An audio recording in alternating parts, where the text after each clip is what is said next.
brave don't go past thorn and ash and snow. Maps are burned, but we don't slow. We fight for tales untold. Bound forevermore. Boots hit the ground like war. Shields clash, we beg for more. Hearts like thunder, breath like flame. Call our names, ignite the lore. We're bound forevermore. We're bound forever. No crown, no guide, no peace. Just storm winds off the east. Dragons sleep beneath our feet. We sing through shattered teeth. Bound forevermore. Scars are the map we wore. March till we find the core. Eyes like fire, fists like stone. No way back, no second door. We're bound forevermore.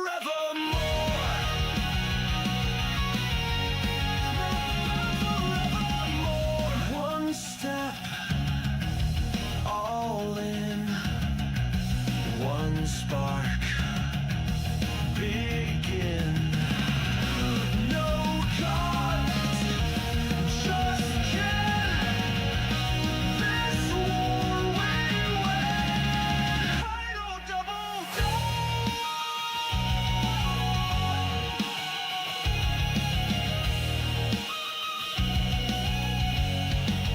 Bound forevermore. This is the song, the roar. Legends carved into the floor. Voice to echo, blade to ring. We're the myth they waited for. We're bound forevermore. We're bound forevermore.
Come close, ye souls, both brave and brash, and hear the ghosts of the Saltmarsh mud. Fog rolls deep on the haunted tide. The Saltmarsh calls, no place to hide. A shipwreck looms, her sails like bone. The sea won't let her rest alone. Shadows dance round the lantern light. Bones and gold in the dead of night. Raise the flag and sound the bell. Ghosts of the Saltmarsh rise and swell. Storm and sea won't break our vow. We chase the past, we live for now. Whoa, whoa. A captain lost, his soul unchained. His whispers ride the wind and rain. They say his treasure still remains, buried deep beneath the waves. Shadows dance round the lantern light. Bones and gold in the dead of night. Raise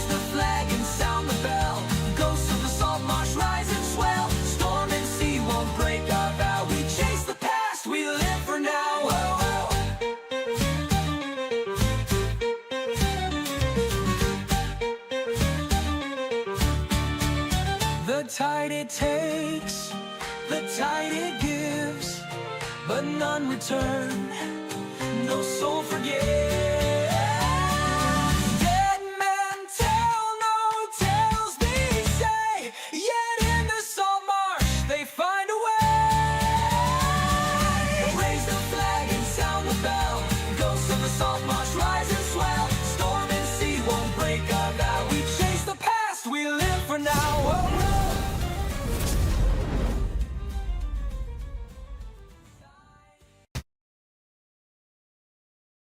Everybody. As of last time, Scaring was defeated. The heroes now are on board the Ghost, making their way back to Saltmarsh with time to process everything that's happened. After an intense battle, it's chance to reflect on their victory, tend to their wounds, and consider what this means for the town that they've sworn to protect. Let's see how tonight's session unfolds, but first, let's do some introductions. I'm Pete, and I'll be your DM through tonight's adventures. And let's go around the table and start with Tim. And if there's anything that anyone needs to say, what they're doing, or anything that's coming up, they can carry on before we start. So, Tim, over to you. Okay, we've got great news. We're beginning our Castles and Crusades again this Thursday with DM Jeremy. We'll have Kurt Aventis and our friend Ash from Dungeon Mechanics will be joining that party as well. And we got Mo. So getting ready to kick up Castles and Crusades. Chronicles of Cerulean is a world that Jeremy creates. Fantastic. You guys get a chance to watch it. It's real fun. Castles and Crusades is a kind of a samesies kind of version of Dungeons and Dragons. Hey, Rascal. We also had about $1,500 last year for 9 at 8, and we're going to start this year. We have a goal of $1,501 for 9 at 8 this year. Let's see. 9 at 8 is a mental health awareness, suicide awareness hotline that'll get you specialized counseling for having a dark day. One of my things that I like to say is don't use it on your darkest day. When you start feeling dark blue or whatever, use it to have preventative measures and tools in your toolkit to take care. Specialized care is fantastic. Other than that, so we got Thursdays and then Sundays. We're back with me in the Rise of Red Wizard's Ride. We're out in Thay. Over to Gary, also a level 7 guy. I'm Gary, playing Albachore and little halfling bard. That's about it. I don't do any cool things online besides this. So on to Kara.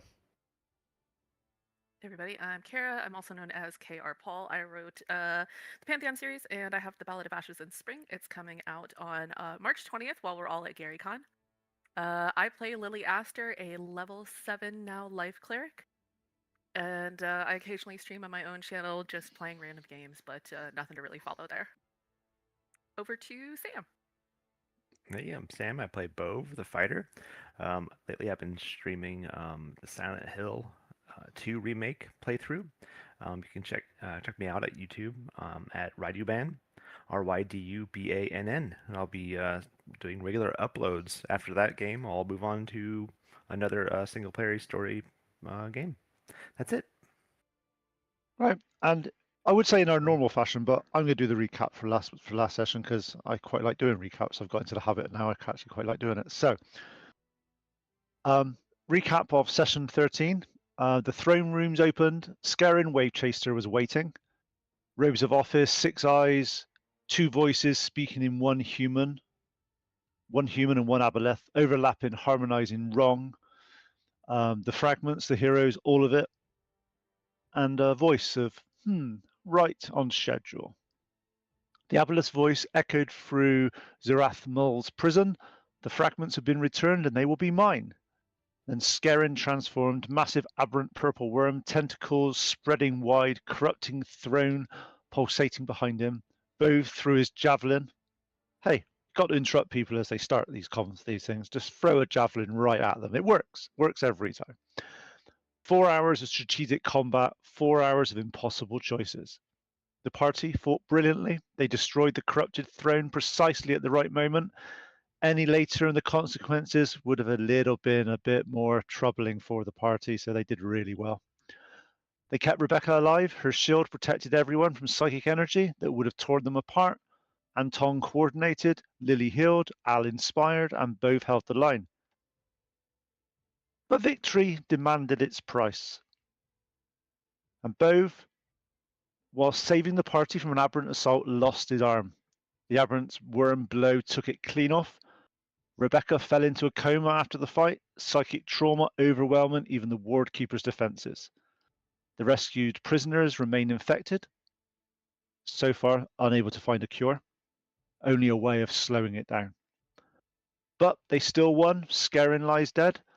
Izeraf Mol remains imprisoned in its fortress beneath the waves.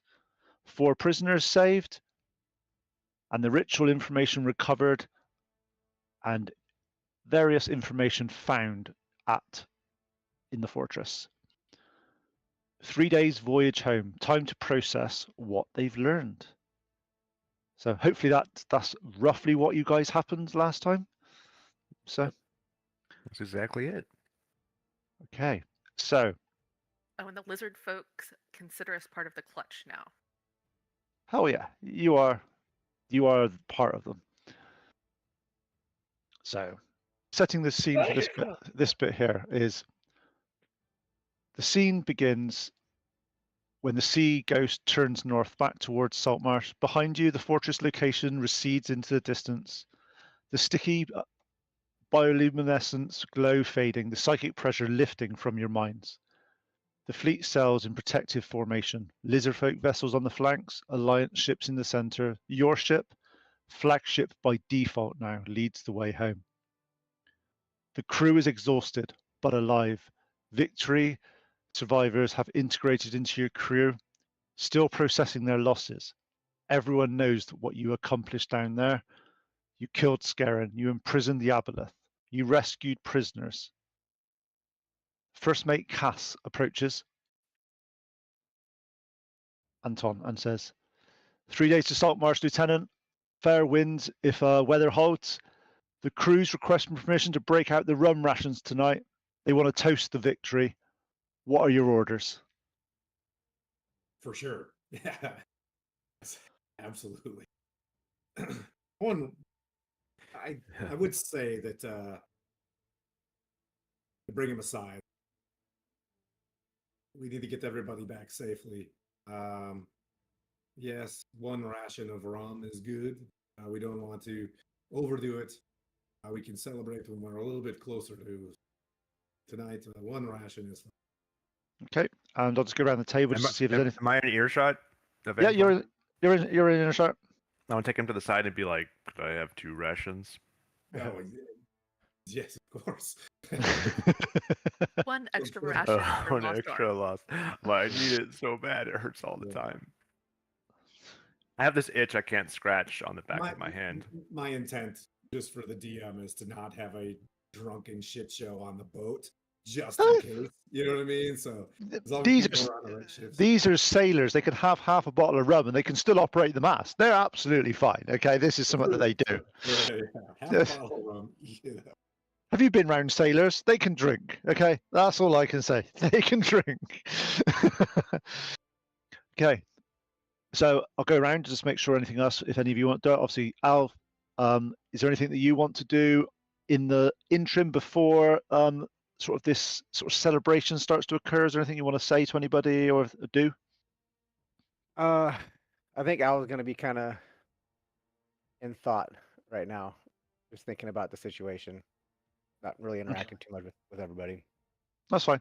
Okay, so Al, you sort of go to the front of the ship, looking over.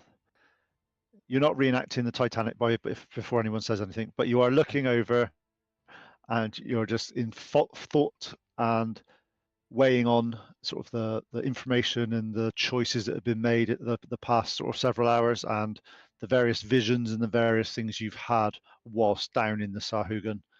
And obviously your lure now being fused to Rebecca's, it just weighs a bit heavily on you, a little bit like this is just the weight of all this. This would be a rare occasion where we're on the water and Al's not fishing. Yep. Okay. So Lily, anything that Lily wants to be doing for this point? Yep. So she's gonna go over and just sort of like gently pat Al on the back. She's not really gonna say anything. It's just sort of like one of those unspoken like, It's okay, buddy. Like, we're gonna be good. She'll go check on Bove, because she would have cast a heal to at least stop the bleeding, but it's very specific. Cleric cannot regrow an arm. Well, they can, She's also just gonna not, pin- just not at your level yet. just not yet. She's also going to go back and find all the folks that were under the influence and turning into Sahuagin, and as able keep casting lesser restoration on the ones that perhaps can be halted here, and then be checking on the ones that are a little further gone to see how far gone. Okay. We'll deal with that. We'll deal with that a little bit just after the start of the celebration, because then we got a whole area of you dealing with that bit. That sounds good, because I know that's something you'll be wanting to do. Yep. And Bove, obviously, you're getting some rum and Oh yeah, thinking about things. yeah. There's- I'm thinking of. So yeah, getting the rum, kind of like staring off into the sea, looking at the horizon, just kind of like telling myself it was worth it, and telling myself it's why I'm here. Uh, Even though at great cost, but I kind of want to just get lost in the bottle for a little bit. That's fair. That's understandable. And Anton, you had your hand up. Yes, once I see if he was asking for another ration, I will go below. I remember a few sessions ago where I got the Baldur's Gate whiskey. Yep. Very good whiskey. And I'll just I'll walk by him and I'm just as I'm going about business, I'm just going to, just set it in his lap and keep walking. Like I know he's in it right now, so I'll just like drop it and be like, "That's some good shit," and I'll go up. Before he walks away, I want to grab his arm. Grab his arm. You can't have this one. No, grab his arm and pull him towards me. Stand up and grab him with one arm and kind of like do like a big hug and like lift. So like a You don't make me cry. squeeze, and then sit him back down to his feet and nod. Yeah. Like just don't say anything, just that. Nice. Okay, so as you approach around the corner, Yull, if you remember, Yull was the captain of the Victory. He comes up and talks to you, Anton, and so word spreads quickly. By evening, the crew is gathered on decks. Small rations of rum, songs start singing, relief starts washing over the faces, as if that we're basically like we're fear of just a few hours ago. The release is good for them. Captain Yule approaches Anton and goes, Lieutenant, permission to address the crew. I owe them words, and I owe you more than words. Absolutely. Be my guest. Okay. As you sort of say that, Yule stands up on a barrel, voice carrying across the deck. It's obvious that this person is used to addressing large audiences and talking to a crew at this sort of stuff. And he stands up and he says, like, "We lost the Victory today. Good sailors, friends, and people I have sailed with for years." His voice starts to crack, but holds quite firm. We're alive because of this group of people here, and the Clutch didn't give up on us. They killed the monster. They pulled drowning sailors from the deep. They even faced Skerrin himself and won. So tonight we drink to the fallen, and tomorrow we sail for Saltmarsh.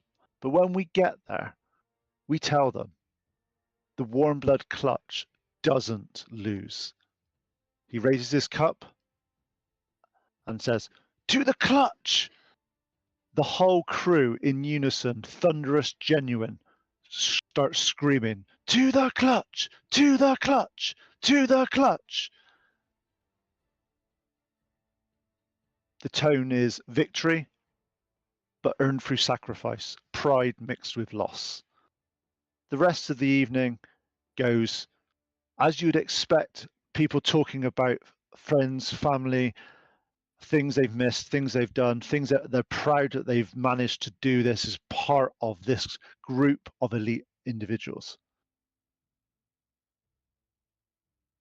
So we'll go back around and we'll see if there's. I know we'll start with Lily because Lily wanted to do the talking to the various people to see what's happening. So Yeah, so I guess my question is like, what are we calling these people? Because they were townsfolk and they were Saltmarsh, folk that came with us, but now they're like a couple layers of change. We took that the ones that were like kind of step one and can be sort of kept at that level, and then I think a couple of folks from the sort of like next step down. yep, Is that what I wrote down correctly? yeah, that's great. So basically, what I'm referring to at the moment is they're not prisoners, but they were prisoners. So what we're saying here is you're going to treat the prisoners just to see. That's what I'm just calling at the moment, just as a group of people, because that's what they were. So basically, they're being kept in a converted storage compartment separate from the main crew, not a prison. Definitely not a prison, just more of a quarantine. They're not. You're still not really sure what's caused this at this moment in time. So you're quarantined. So Tom But we did know that Fletcher, they were sort of yeah, changing. yes. So Tom Fletcher sits on a crate, webbing visible between his fingers. He's mostly lucid, but keeps looking at the sea through the porthole with an expression of longing. Sarah lies on a hammock. Scales are slowly spreading across her arms and neck. She's awake but distant, occasionally murmuring words in a language that's just doesn't. It's the language you heard down in the fortress, but none of you know what that is yet. So um, Marcus is the worst. His gill slits are weeping on his neck, eyes too large, barely recognizing people, and he looks at Lily with no comprehension of who you are. There's also a sailor. He's unnamed at this point, so he hasn't got a red coat. You can't just kill him. He hasn't got a red coat. No red coats in this. Okay. Early symptoms: still fully conscious, but terrified of what's going to happen to him. So, Lily, if you can give me a medicine check, please. I don't want to say that I'm good though.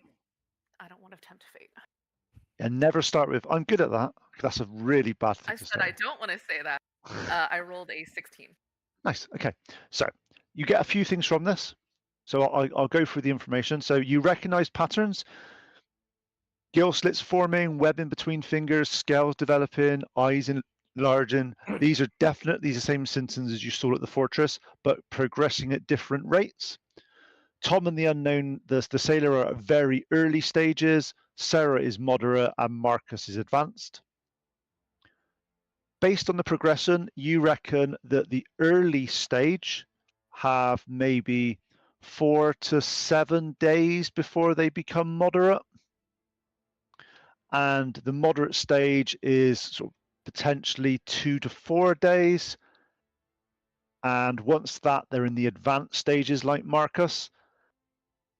And you know, when you were casting spells down in the fortress, that you were able to, with your lesser restoration, you were able to pause the effects on the ones in the early stages and some effect on the moderate stages, but it had no effect on the advanced stages. You also recognize that this is, with your medicine check here, that you've been, especially your god and the fact that you've done a lot of the herbs and a lot of the various things with the medicine, you know that this is not an infection in the traditional sense. You remember the fortress had like that mucousy covering coating on everything, the slime from the Sahuagin weapons. This looks like it's some type of aboleth mucus-based contamination. It's not spreading person to person, but it's transforming those that have had direct contact with the mucus. Okay. So I am going to see if I can gather kind of our crew away from everybody else on the deck and pass that information. Um, Basically, going to tell them, hey, we have to keep them in quarantine, um, and like Marcus um, probably potentially needs to be chained up because he's not long from being turned fully, and it's not anything that I can help. Um, Sarah maybe needs to be kind of cut from the herd as well and put somewhere else. But Tom, Marcus, and the sailor, I have three lesser restorations that I can use per long rest. Yeah, you So I got will two. be You got focusing on Tom. You got Tom and the sailor, which are in the early stages, and Sarah in the mid. So that's the only. That's the three. Sorry, missed Yeah, that. that's fine. That's me. That's why I was probably the way I said it was probably a bit weird. So, first of all, obviously, if you want to cast, obviously go to Tom. You place your hands on Tom's temples, channeling Shanti's blessing. The divine magic throws through, warm, nurturing, meeting cold, aberrant corruption. You can feel it fighting against you. Tom gasps, the weapon between his fingers recedes slightly. The gill slits close a little bit. His eyes are a little bit clearer. He looks up and like, Lily, I can think clearly again. The singing's quieter. He looks at his hands, seeing the partial weapons, and you see a tear in his eye. What's happened to me? Am I turning into one of them?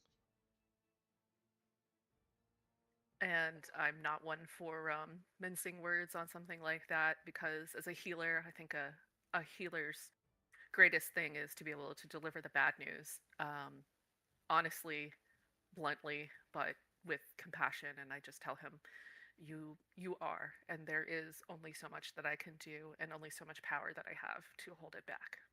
With that, he looks at you and he's sort of like, "But I'll be okay. You can cure this, right?" I cannot. I can hold it back for a time, but eventually it will claim you. He's sort of like, "Oh. Well, I'm sure you do the best you can. Oh, why me? Just I don't know. I could pray to my goddess and ask her, but sometimes we're just in the wrong place. I can hold it back the 3 days back to Saltmarsh, perhaps long enough to give you a chance to say goodbye to friends, to loved ones, to put your affairs in orders. But after that, short of a mass of clerics coming to assist me, I don't think that I can keep it back forever. you see that he's resided to that fact, but he he definitely doesn't blame you, but he's just like lost because he's obviously just trying to sort of. But yeah.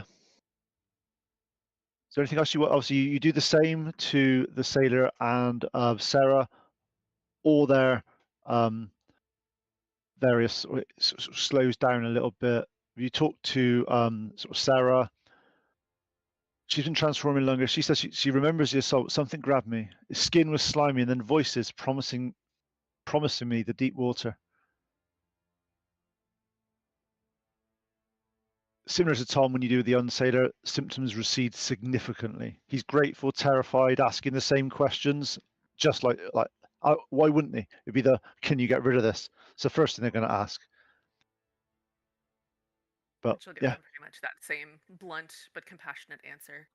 She's going to do the best she can until we get back so they have time to get their affairs in order.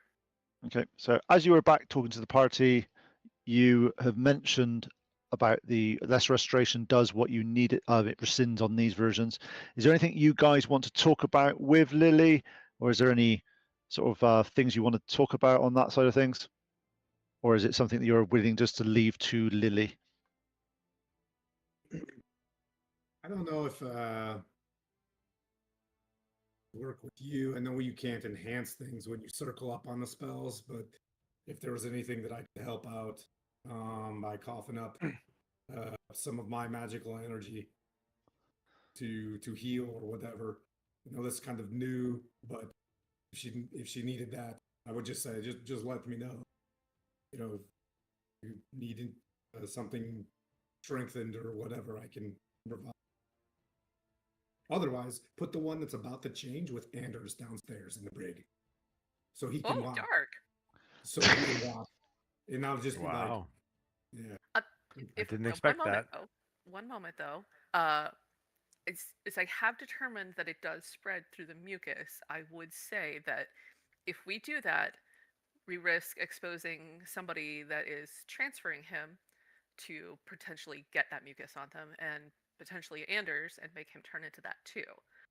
While I'm on board with let's not be nice to Anders, I would hate to risk somebody transferring him to get hurt and start changing for no reason.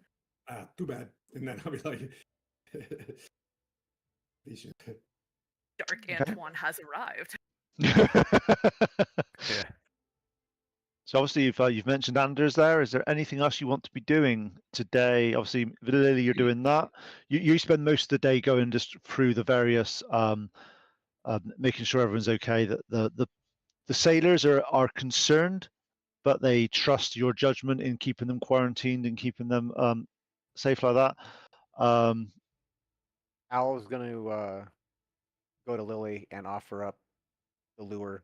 It seems to have a lot of power with just this stuff, and he doesn't really understand how it all works. But he's going to offer the lure and say maybe through her power, maybe it can somehow Okay. help. So as you go, are you going to Lily or are you going to? So is Lily's currently with the infected people doing that sort of stuff? You're going to go, you taking the lure to them there, or are you waiting for when she's up on deck? I think Al would know that she's currently trying to Yep. to help them and wants to do it. He feels pretty responsible for bringing this on everybody, so he wants to do anything that he can to help Okay. with it as quick as So possible. as you're going Yeah. down there and you start to sort of get closer to the infected people, you do feel the lure and the sort of talisman that's been fused sort of pulsating slightly. And as you see Lily cast sort of one of her lesser restorations on it, you feel the pulse change slightly for a period, and it feels slightly weaker, as if it's definitely linked to the Aboleth people that are around, but with Lily's actions, she is receding some of that Aboleth energy, which seems to be making your lure sort of it's sort of slowly sort of vibrating, but the vibration's less, if that makes sense. Because of the aberrant energy has been reduced, it is having an effect on your lure. So they're definitely linked in some way. I would tell Lily that, Yep. and probably Uncle Antoine, since he's the magic guy. So what you're saying is the people who are turning are linked to the aboleth in some sort of way, like potentially can hear it and stuff, and that is Yep. causing a little bit of the issue. Is Yep. That is a very good support. That's a very good conjecture. I will take the ring of mind shielding and say, when you apply your magic of healing upon these creatures, on these people, I'm sorry, these people, I'll give them the ring of the mind shielding while you heal them to see if that breaks the link and heals.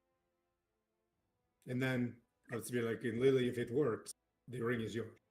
Then we can continue to do this because your mind, as the healer, is the one that I think we want to not be corrupted. It's a little brain ring, and it's cool. Okay. So we'll deal with that one in a second. Is once you attune to the ring, because time's a bit fluid at this moment in time, because he's obviously just doing it in days. You have said since you've been in Saltmarsh, there's always been a slight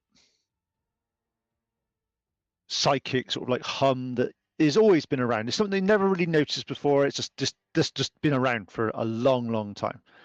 When you put the ring on and you attune to it, suddenly it's dead. You hear nothing. There's nothing. Whereas before you always felt it didn't bother you. It's always been there. So it's like, but now it's like somebody turned off a switch, as if that's no longer the case for you, Lily. And I'm going to relay that to the party. Let me know how And, that works. Let me know how it works on the patient.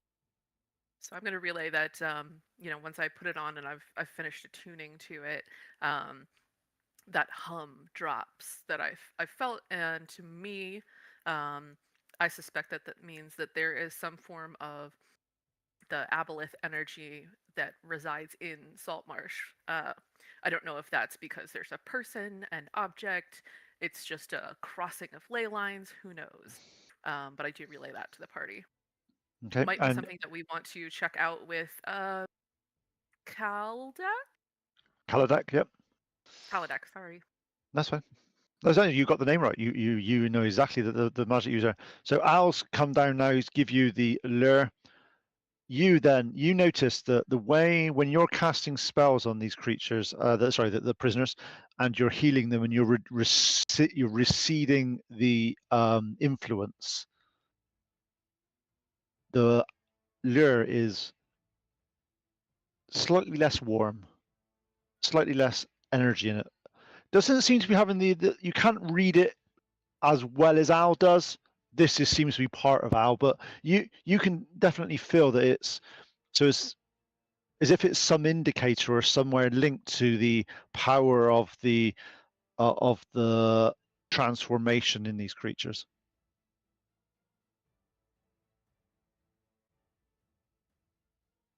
Oh yeah. Okay. With the ring on and attuned, can I have Al come with me to go look at Rebecca, who I assume is still in a coma, passed out, Yep, and see how both react around her now? sounds good. So first of all, so you go and see Rebecca. She's lying in a hammock in the captain's cabin, breathing steadily but showing no sign of consciousness. Her eyes don't track movement. She doesn't respond to sound or touch. She's still got her necklace on, but the fragment is no longer there. No visible wounds, no infection, no physical trauma, just absence, like her mind has gone somewhere, just hasn't returned. Can I have a medicine check from you whilst you're there with obviously this, with the lure and all that there?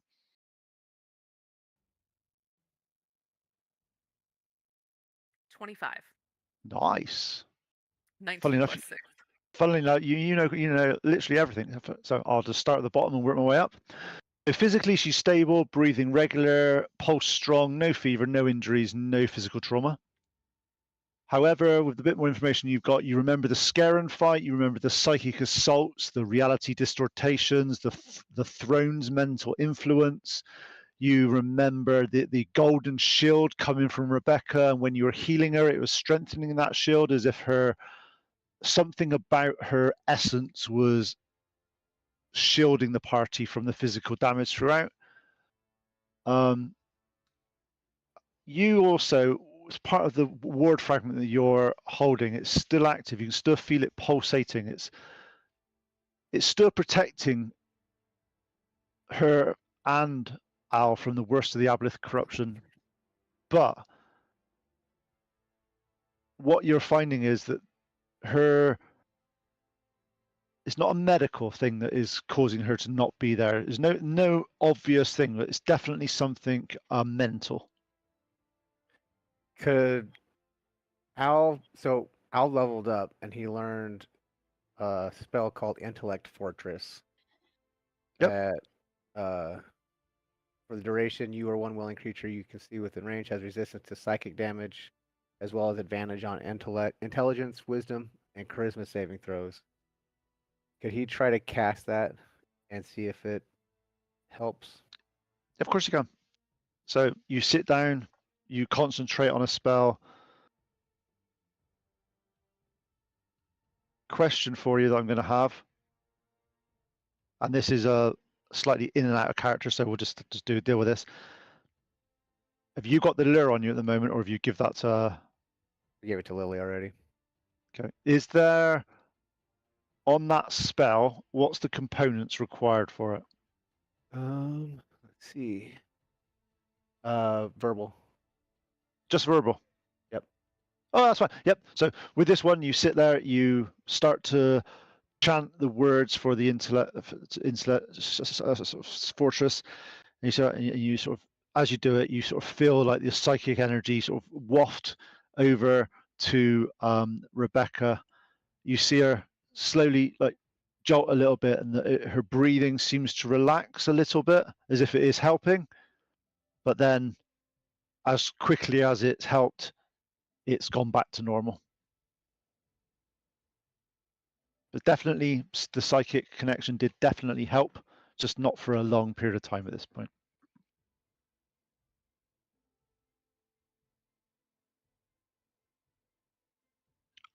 Okay, so whilst you're there, Lily, are you going to try anything on any spells or anything on Rebecca just to see, or is it some of that you know medically there's nothing physically wrong, but is there anything you want to do?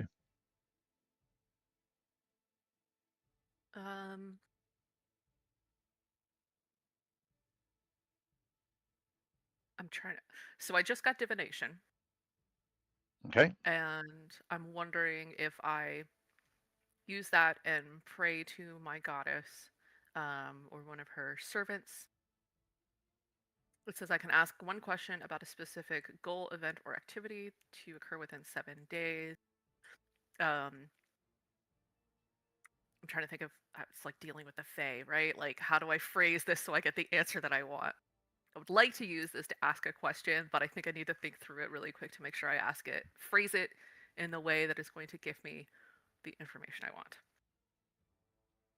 so do you want a few minutes to think about that for a little bit, and we'll come back to you?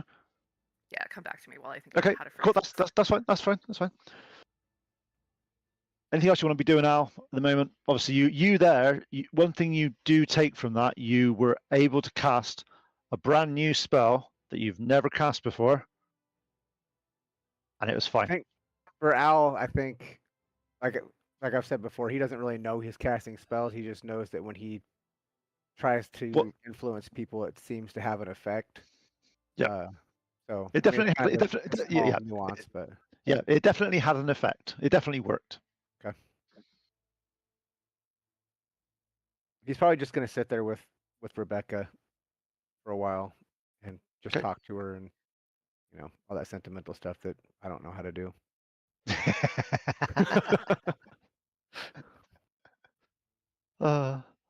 Okay, Bove, is there anything that you want to be doing? Yeah. Check on Rebecca and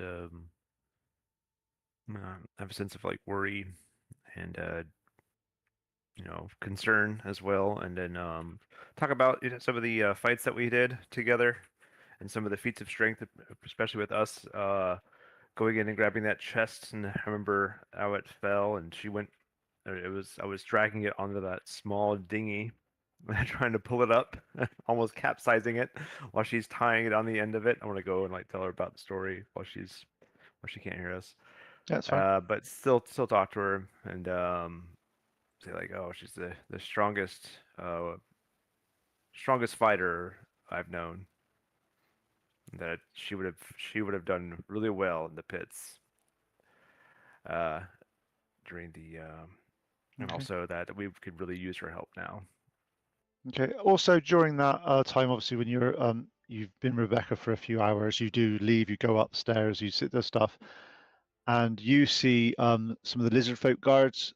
They nod with respect to you as you walk by. As you start to walk by, one of them approaches you and says, looks at your arm, looks at your missing arm, Missing and arm, goes, yeah, lack of arm. goes, arm lost in battle. This is warrior mark. You fought hard, earned scars. He gestures to his own scars that he's got in places. Lizard folk heal through sacrifice. You sacrifice much. Tribe remembers and tribe honors. What you're taking from this is they respect you for what you've done and what's happened. They know that they start to talk to you about using your other hand for weapons and stuff. And if you need training, if you need help, if you do stuff, what do you need to do? Go to them. But they are very much. It's just matter of fact. It's not done in any form of pity or self or anything like that. It's literally this happened. You're both. You'll overcome this. If we can help, we help, but it does not affect who you are. I appreciate that. Thanks for the kind words of encouragement and the help, because I probably need that. Learning how to fight better with my left hand or any type of, I don't know, something I've been thinking as a way of augmenting my my current predicament somehow. Maybe there's a way to assist or a way to. I can't grow a limb, but I can maybe. I don't know. Make use of the spot. They one of them does sort of let's just say they're slightly inappropriate humor. They're lizard folk. They don't know what they're saying on some things. They're like, we regrow tail all time. Can you just not regrow? I would if I could. Yes, it's insensitive. I know, but this is part of the, they're not Well, human, Anton. They're not being insensitive to it. They're just curious. They're just asking. Like, nope, I can't do it. Yeah. If you can unlock some type of way for me to do it, sure. Whether it's through spell or anything else, through sacrifice, like you mentioned. If I could, I would give you my arm. Oh, thanks. Keep it though. Okay, so throughout the day, you've been doing your things you need to do, talking to various people. Anything you want to be doing, Anton? Yeah, I'll do captain stuff. Or what am I, a lieutenant? But I'm a captain of a ship. I don't know how this works in the Navy. So I go downstairs and I say, Captain Ewell, you've got the helm. Don't get too drunk. And I go and I peruse and I pour through the maps, the Zent list. I think I'll start with the map first to orient myself. And then if I have time, I want to make copies of everything that I have. So that when I get to Waterdeep, I can immediately, not to Waterdeep, when I get to Saltmarsh, my intent is to get people moving. I need a ship to go to Waterdeep to inform the news, so I want to make copies. So I'm going to make copies of the list. So as you're going through all the various things and copying all the details, you are hit by the realization that, if you remember, you found quite a lot of evidence and reports that Anders had written detailing every single bit of detail about Saltmarsh and every single nuance and every single person and every single thing, all the various sort of personas and all the various things. And you know that Anders was the one that gave all this information to the to Scarin and to the Aboleths, and you know that he is on board your ship.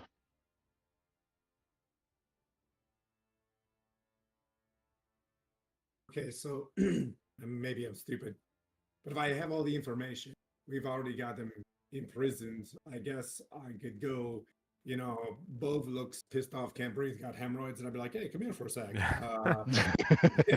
And I'll go to Anders and just be like, hey, and I'll lay everything that I just found out. He mentioned that Usard is promising in loyalty. The Bard has the artifact. He's the priority. I'll list all these things out. Just see if there's anything else that he's willing to provide us some information. All the while, Bove, I'd be like, Bove, you keep drinking. You know what I mean? I'll just get Bove like real route. Yeah. Okay, so you head towards the brig. So the brig is cramped, dim, smells of salt and bilge water.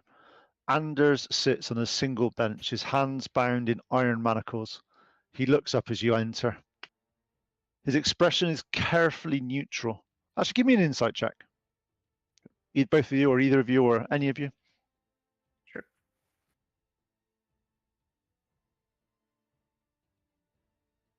Rolling dice. Not a good start. 8. 11. Yeah. Okay. So he sat there. You can see calculation in his eyes. He's realizing what's happened here. He looks up. Oh, so you killed him then? I wasn't sure that you'd be able to do it, to be honest, but here we are. Congratulations are probably inappropriate, but I suppose I owe you my life. Scarin would have killed me the moment the ritual was completed.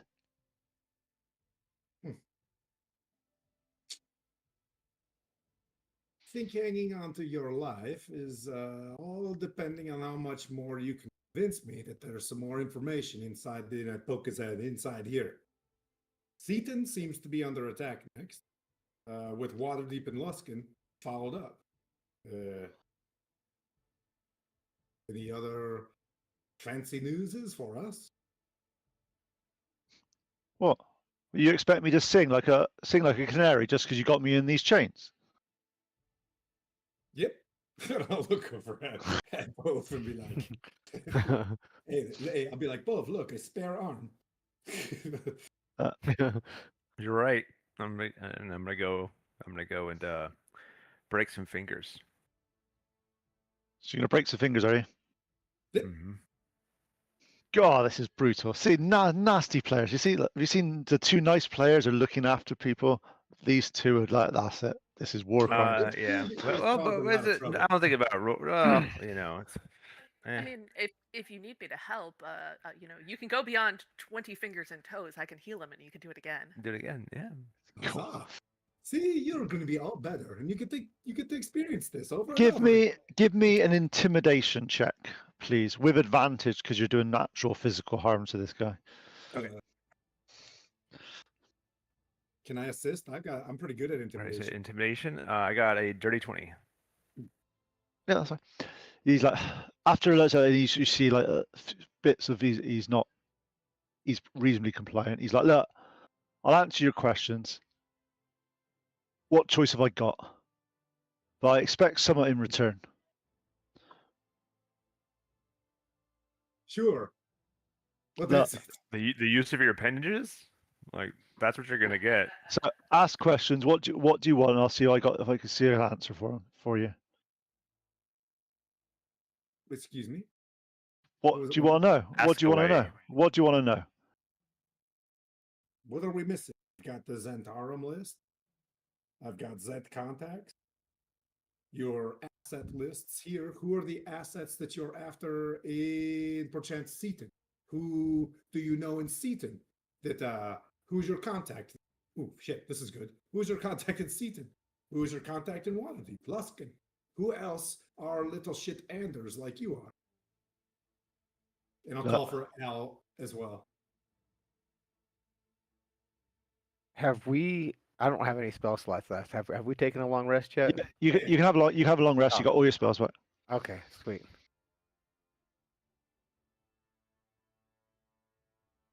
Look,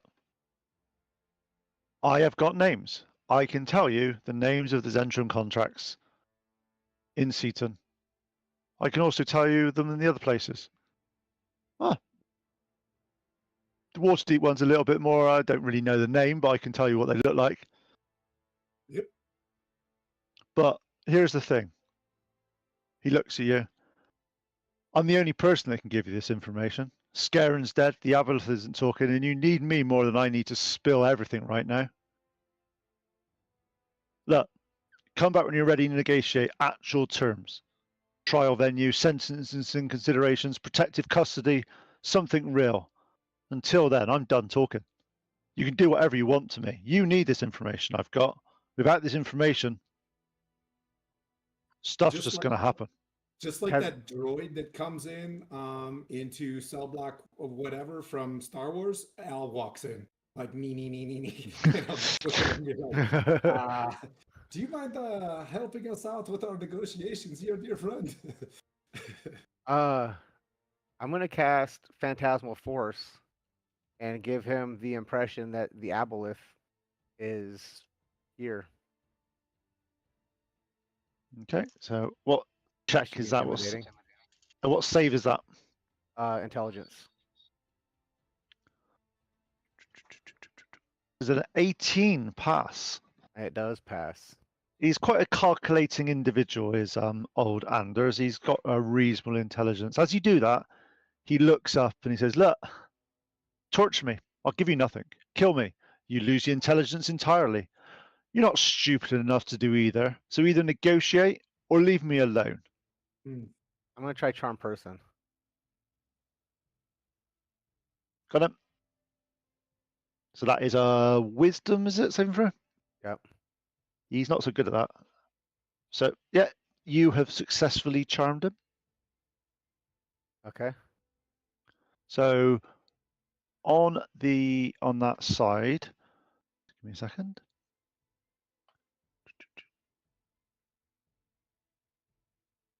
If I cast fear, would that help as well on this thing to get him to help spill the beans?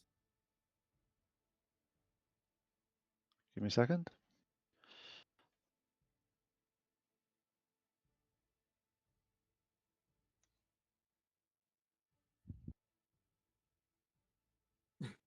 The other sailors are watching us. Just they're like, "Whoa, most compliant crew ever." They are whatever you tell them to do, they just do it. They have no issues at all. Don't go Okay. into the boo box. He's in the boo box. No, not the boo box. Boo. 2 seconds. So Got you the as reference. you cast charm person on him, you see his eyes sort of look at you a little bit more. So how long does charm person last? Just so I know. Well, that's a real good question. Let me look. 1 hour. God, long time. Yep. Right. So when you cast charm person on him, his eyes sort of a little bit more friendly, a little bit more amenable.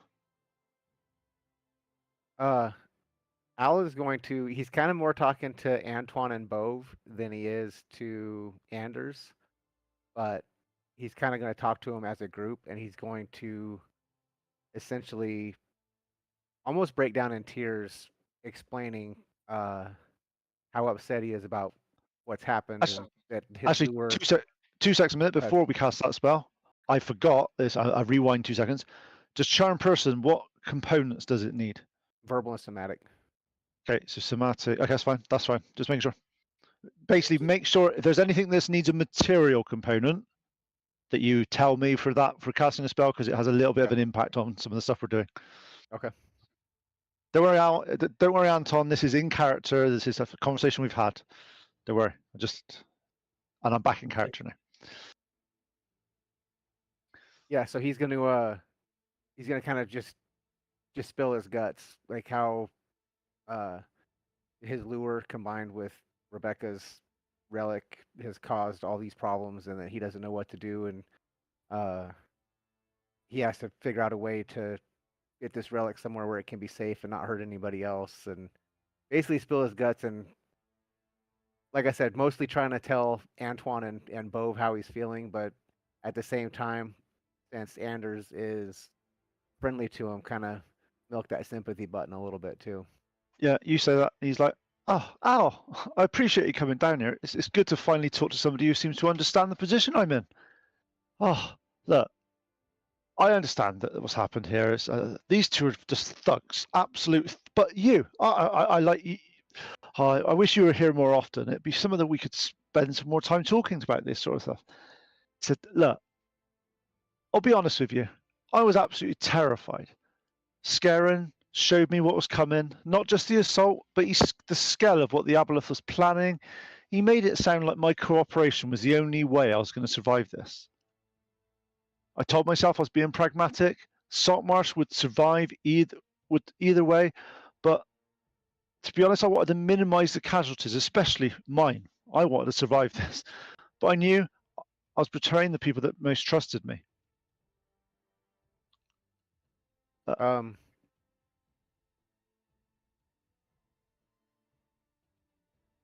We can only move forward. What's happened has happened. You still have the ability, you still have the knowledge to help us save a whole bunch of people and possibly kind of redeem yourself to some extent.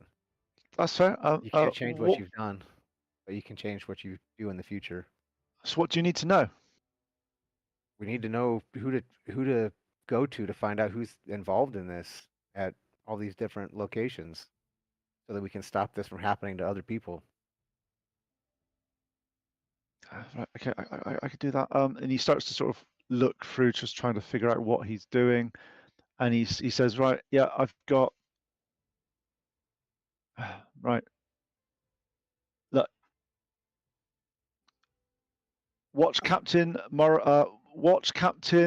Marlena in Seaton.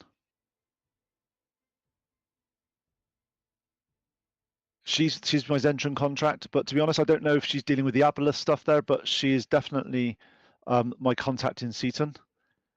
What was her name? Watch Captain Marlena.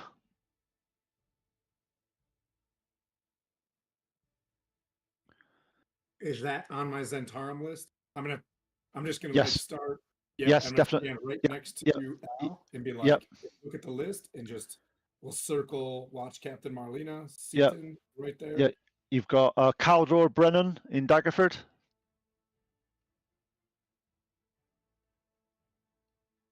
To be honest, the Waterdeep person, we only know them as the broker. I've never really met them. They're just a very mysterious figure that seems to be a bit of a hot shot in that area.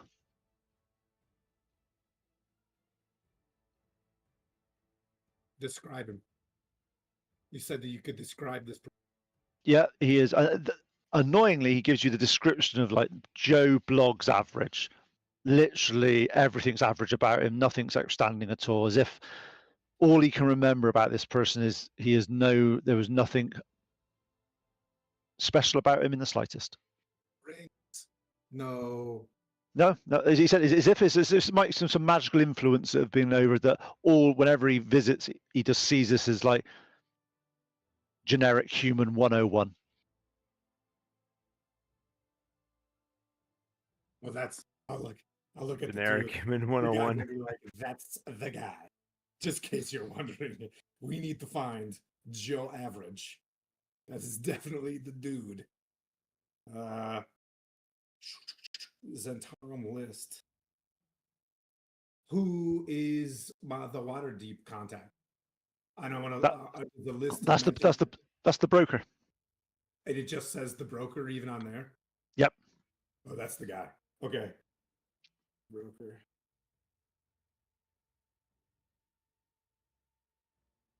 Agraford and Luskin.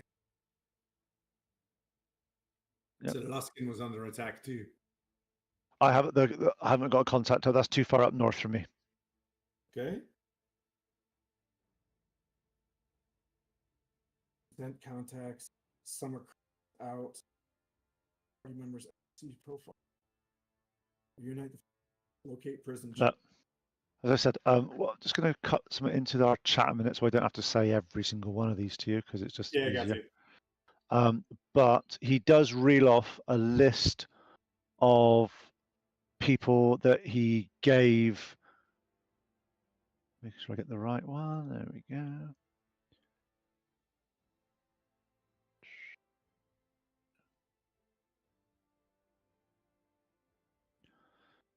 Right, just checking this into our Discord. But basically, he runs through the people that he highlighted for the Aboleth and the Sahuagin assault on Saltmarsh.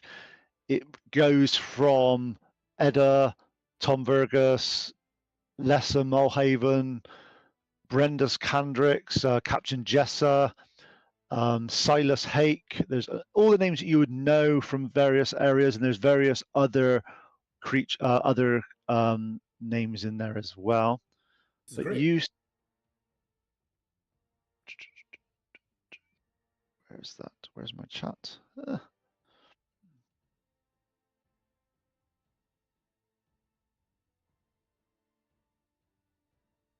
So a list of 20 individuals.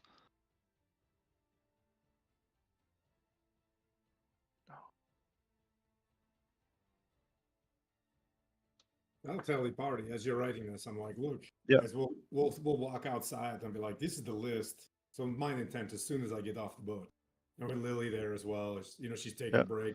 The one thing you take from this is every infected individual or everyone that's been targeted holds positions of power or influence.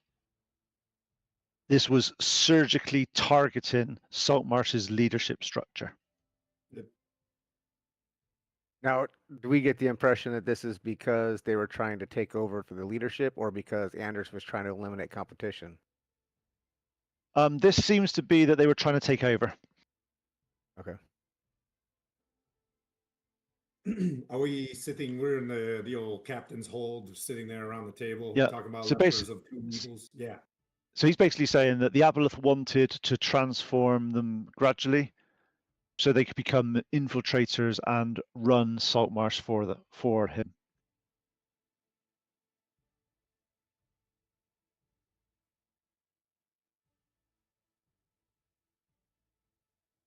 I think when we return, please help me. This is what I think. Maybe you guys. I think time is of the essence.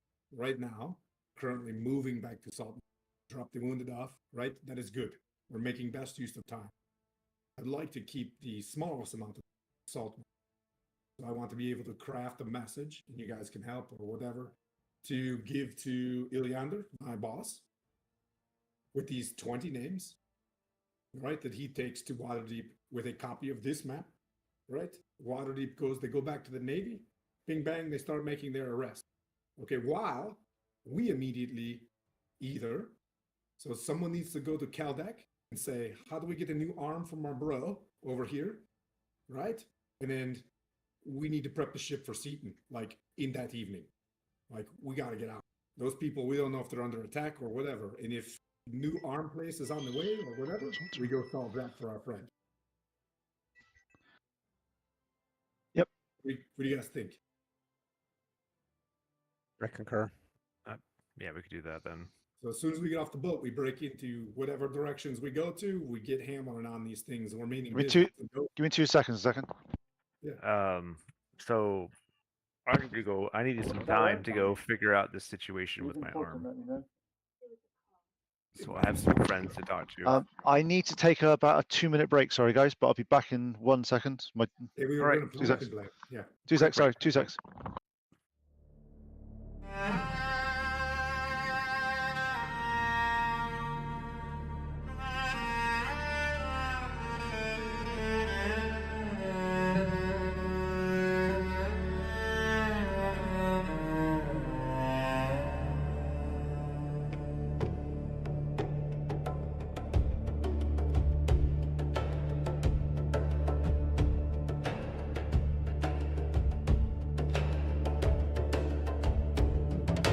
Chimes in the stillness, dust on the breeze, voice in the silence, promise that sees first.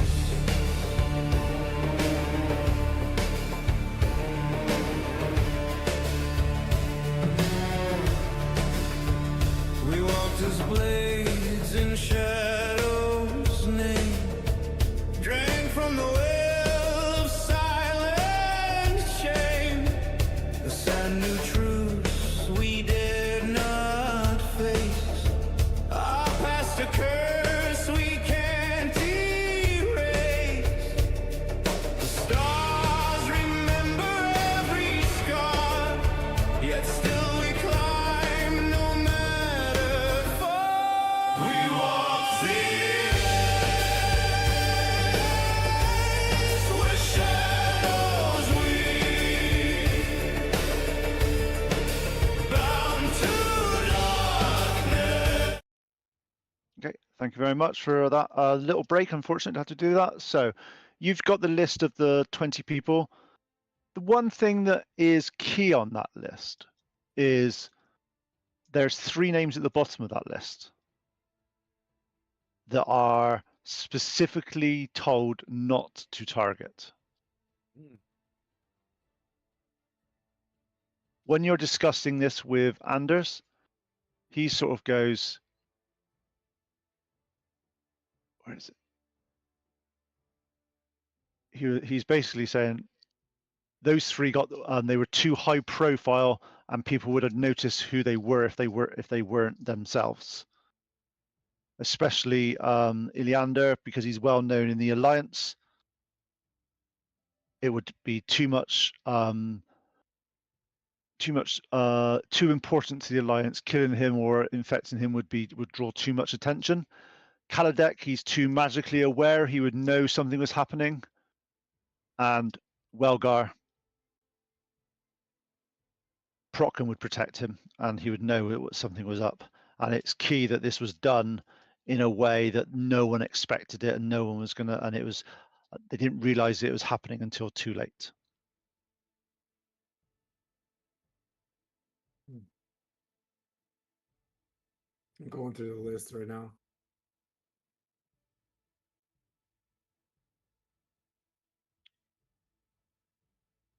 Now you're saying these are Zentarum contact.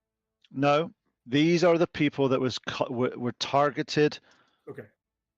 by the Aboleth during the Aboleth assault on Saltmarsh. And the Zent contact are Kaldar, Brennan, Broker, Marlena. Yes. Got it. Thank you.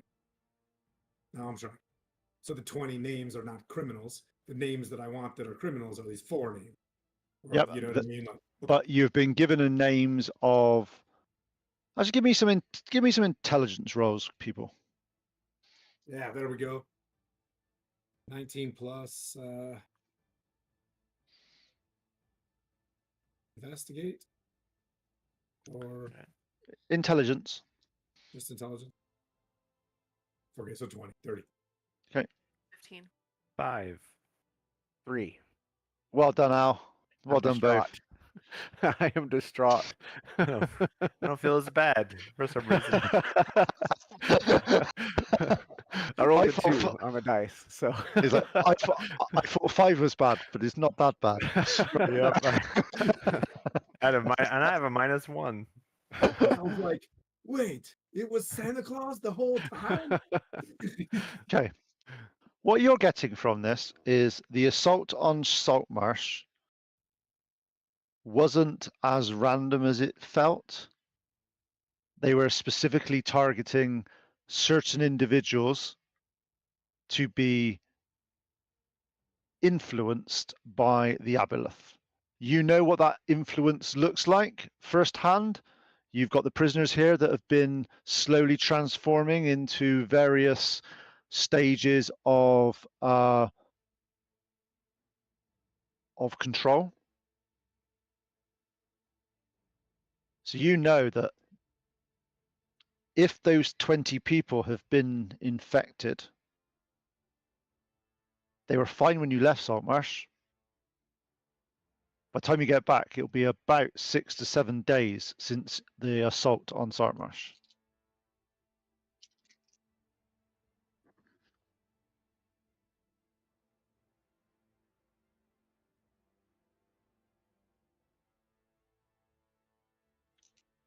Does that make sense, Anton?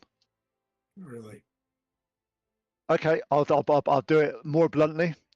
Currently, there could be 20 people in Saltmarsh that are infected and turning into Sahuagin. Ew. We're in trouble. Wait a minute. Okay, so when Lily comes in, I'm like, when you put the Mind Flayer ring on the dudes and you cast it heal, did that work? It didn't have any Am I effect. supposed to put them on the Oh, okay. dudes or on me? Okay. Okay, no effect. Got it.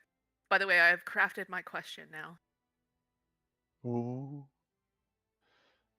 What do you want to ask in divination wise? Okay. Under the guidance of Shantea, what is the most likely outcome if I focus on nurturing Rebecca's recovery over the next 7 days?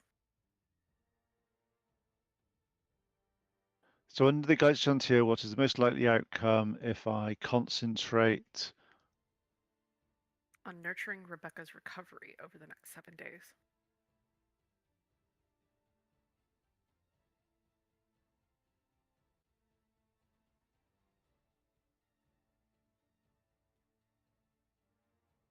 Specific, measurable, achievable, relevant, and timely, right? Yep. Let me think about that for a second whilst we carry on with something else, so I can just sort of go. I've got some ideas for that, but give me a second. So first of all, is there a role that you need to do to see if it actually works? Let me double check.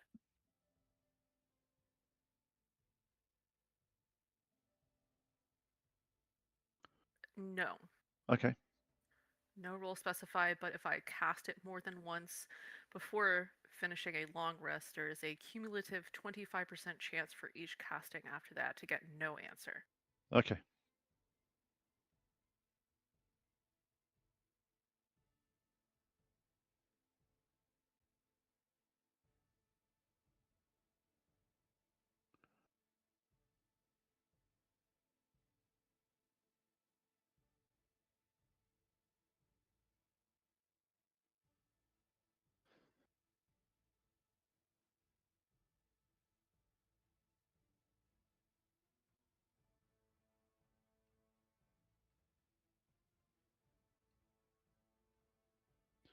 Okay. So we do that one. So Anton, you talked to Lily and you explain that you've been given this list of 20 people, the high sort of the brow sort of people and the leaders of Saltmarsh. And you've put two and two together that you're concerned now that whilst they all seemed happy and healthy, actually, yeah, with that role you got as well, you do remember that each of them was what was part of the people that were injured in the attack on Saltmarsh. Okay. Wait a minute. Okay. I can't handle that many. But Beyond my capabilities. is Welgar Blindhand in Saltmarsh? Yep. Welgar should be able to. Town's main healer. Too valuable to lose. If you teach him the way. That can, but I guess depending on his capability, I can get 6 per rest, or sorry, 3 per rest. That would at best double it, maybe 7 or 8 if he's really strong. That's not much against 20.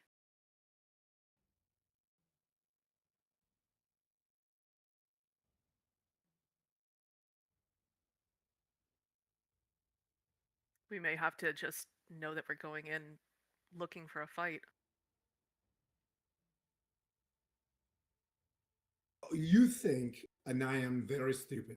Now I get it. Now you're saying that we could be going back home to a bunch of Saha, those things. Well, that Like 20 you of them, right? you know Yeah, that the maybe. way this was working at the moment, you got the stage 1, stage 2, and stage 3 of people. You know roughly 7 to 9 days ish, and it depends on the person. Obviously, things affect people slightly differently. That they will have be progressing from stage 1 into stage 2.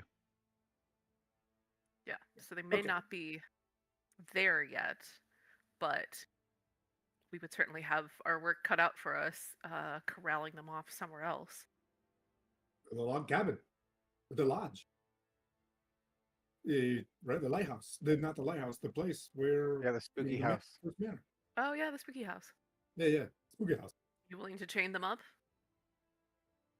I mean, if it's for their own good, we'll get the buy-in from the mayors and stuff. We have the There's- village do it themselves. There's no for their own good. We can only hold this. We can only stem the tide for so long. Eventually, time and tide waits for no man. They will turn. We gotta tell them. We gotta, yeah. Keith, do I get credit for using C references there? Come on. Okay. As you concentrate and you use your divination, you sense and you have your question. You're ready to go. You think of it constantly as you're casting the spell. So your vision you get is a field of wheat stretches before you, golden vast. 20 stalks stand withered, wrapped in translucent crystal, preserved but ungrowing.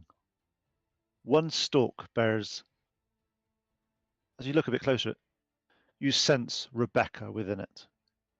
Your hands glow with a healing light. You reach towards the stalk. The crystal around it softens slightly, but the stalk remains unchanged. The withering spreads from its roots. The vision shifts. You see the earth beneath, dark tendrils pulsating. They connect to all of the stalks, something deep, deep below, a presence ancient and hungry. a familiar voice, one you hear rarely, but you know in your heart that this is your goddess's voice talking directly to you. Daughter, the blight comes from the soil, little gardener. Tend to the symptoms, and the harvest withers. But pull the corruption from the earth, and the vision changes, the tendrils sever, all stalks straighten, crystal shattering like morning frost, and the field grows green again. A third path appears. Your hands weave around the stalk, Rebecca's stalk, strengthening the crystal, pushing back the tendrils, but only for that one stalk. It holds firmer, but the tendrils thicken elsewhere, reaching for all the other stalks. Shanti's final words. One seed is precious, but all seeds doubly so. You can slow the blight reaches to one, but blight does not rest, child. It only hungers elsewhere. Save the soil, and all seeds may flourish. Neglect the soil to save one seed, and the blight will claim all.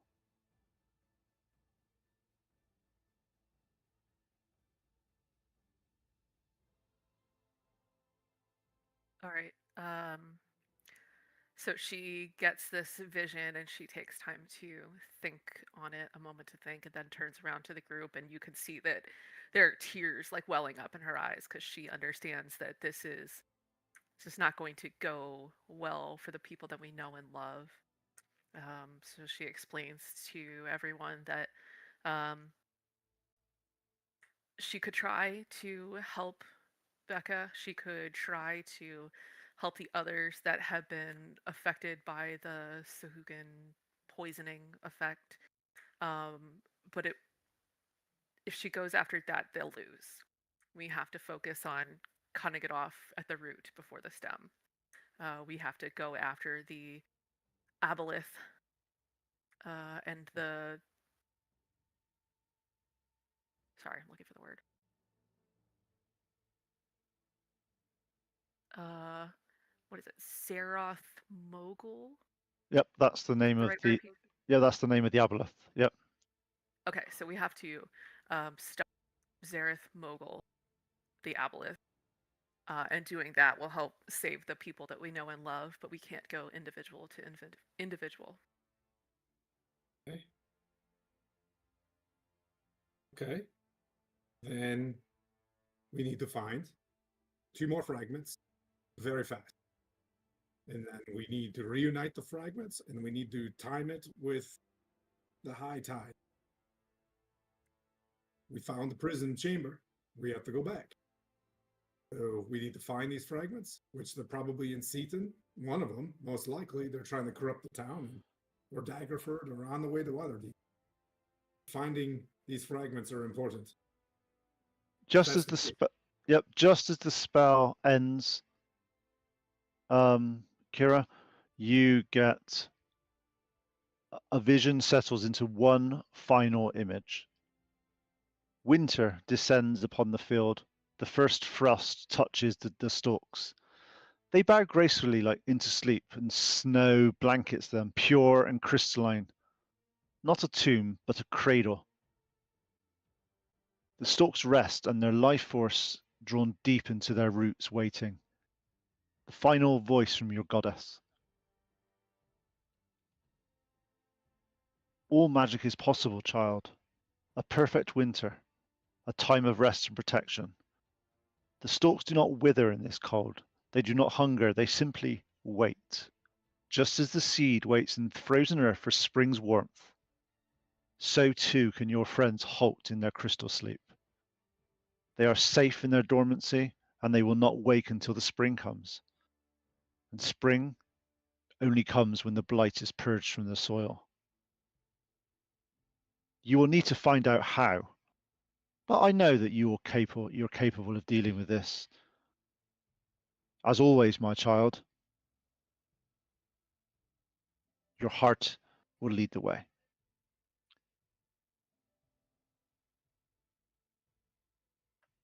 what you're taking from that is you might not be able to cure this, but is there something, somehow, some way that you're able to halt its progress in a more meaningful way? You know, you've been given the way of solving this. You need to cut the aboleth's influence off, but you know that given the timelines that you're working with at the moment,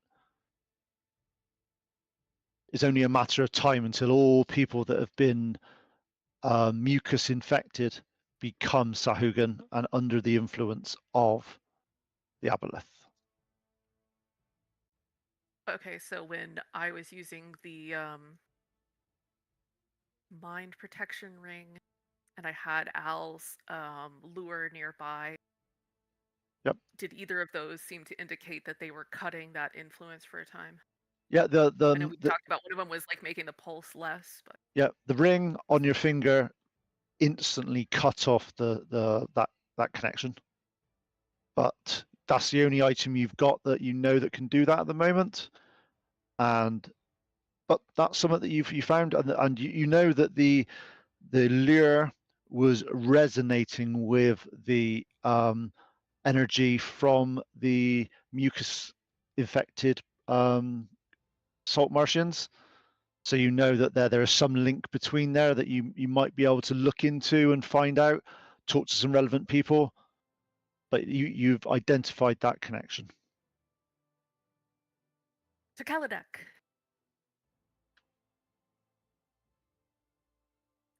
Is Al still talking to Anders? His hour is still been less than an hour. Yeah, no, you can still talk to him. It's fine. He literally gives you all the information. You make he is. Is there anything you want to say to him whilst he is in his receptive state? Should I say? I want to ask him if he has any ideas where the other two fragments are. He's like, I don't even know what the fragments were.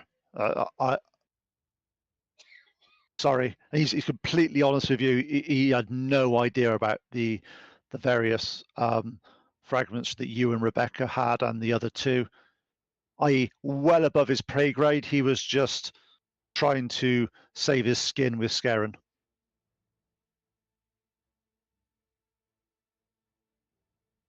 Seems like a fair guess that Daggerford and Waterdeep would be good places to start looking. Seaton?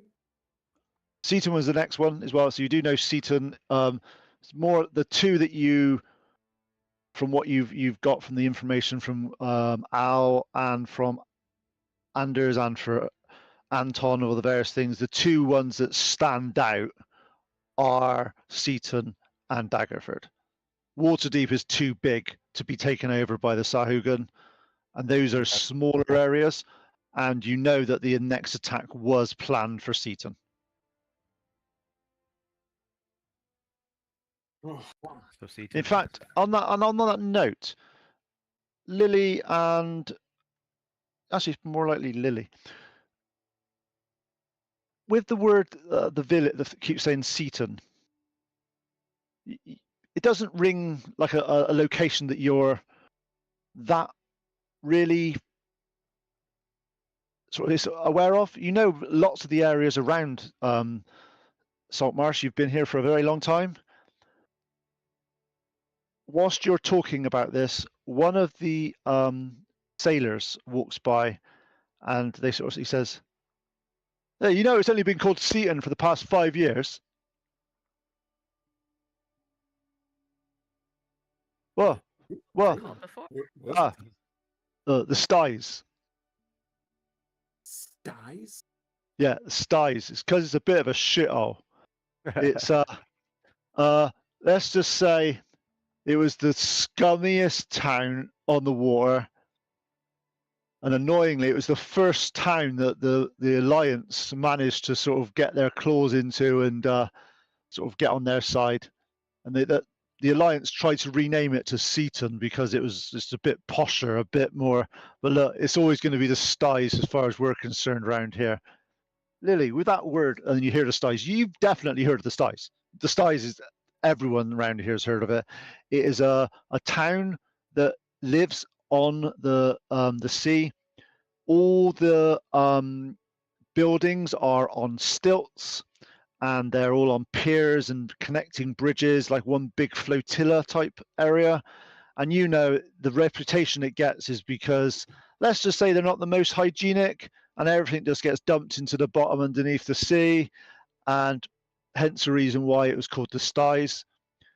And he's like, every local around here calls it the Styes. They know exactly what it is. It's generally only the Alliance folk that call it Seaton. That is Okay. 'Cause we can buy the I authority. of relay the all that to the local group. So what was that, Anton? Sorry. Well, now that we know that it's a part of the alliance, now I can get a warrant for the arrest of Marlena. Yep, you definitely know that it is. It's been in the Alliance for about 4 years longer than Saltmarsh.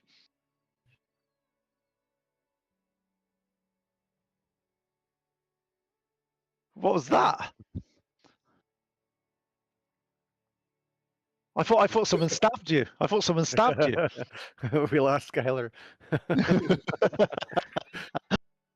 It's like call Oh, 911. I Where want do to you get the live? dudes, before we go to bed. I want to get us together and be like, hey, as much as we are shitting on Anders, we need to keep him alive to ID the broker. But don't tell him. Because he knows what Joe averaged.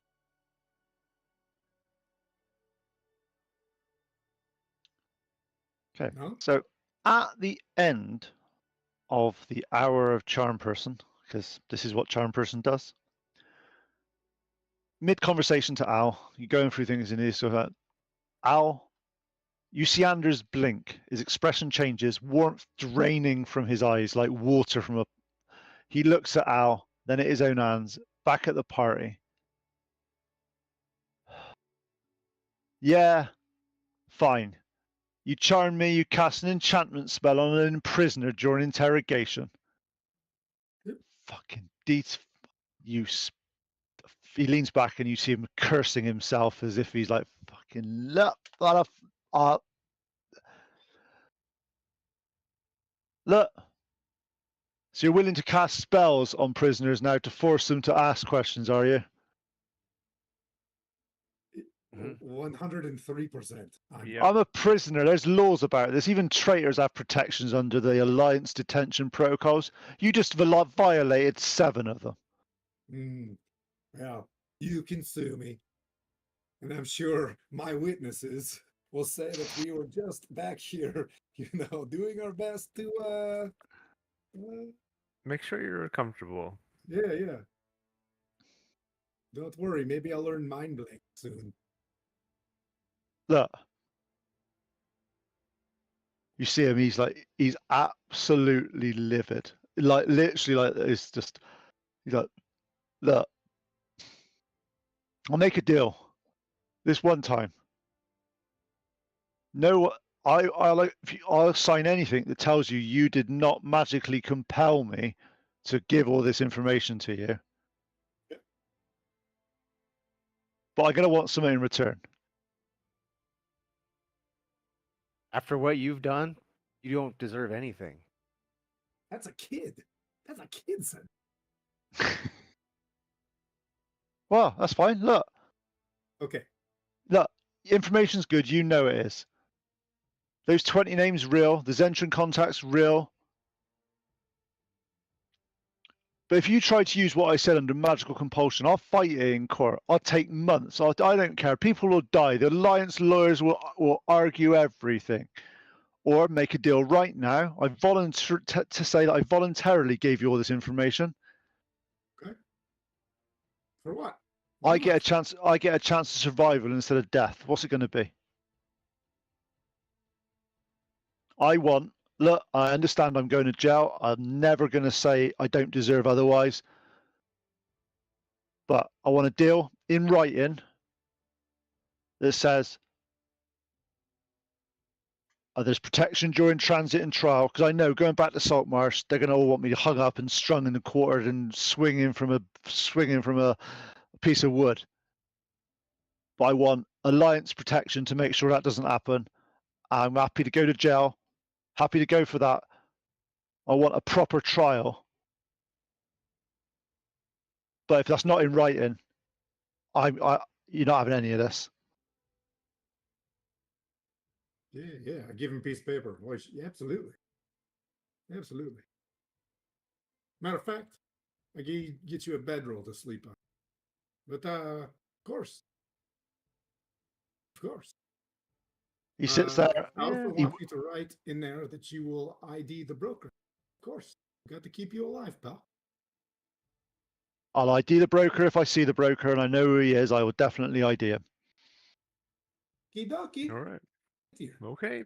We'll have to write it down. I was gonna lean over to Antoine and be like, "Isn't that what we were gonna do anyways?" Yes, guys, these guys hard R. Yes.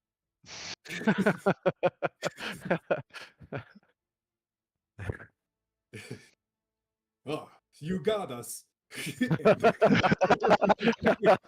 You drive a hard bargain, friend. From this, you are sensing that what he was expecting was to get back to Saltmarsh and for the mob of Saltmarsh to basically take it into their own hands and kill him. Yeah, we are going to moor offshore with him in the being guarded by the lizards, right? And he's sequestered to the ghost forever. Okay, so as you do that, you bring first mate cast down because you know, especially with the alliance protocol, you know that if there's not like a third party witness and all this sort of stuff to these sort of things, weird things can happen. Yep. So you get first mate, you get a witness, some neutral. So he basically says that this was voluntary. You see that he dictates to first mate Cass and yourself, so that I, Sanders Solimer, under no magical compulsion and of my own free will, provide the following testimony and intelligence to the Lord's Alliance through Lieutenant Anton Hussard. He restates all the contaminated names. He restates all the Zentrum networks and contacts. Give me 2 seconds. There's just something else I need to add to this.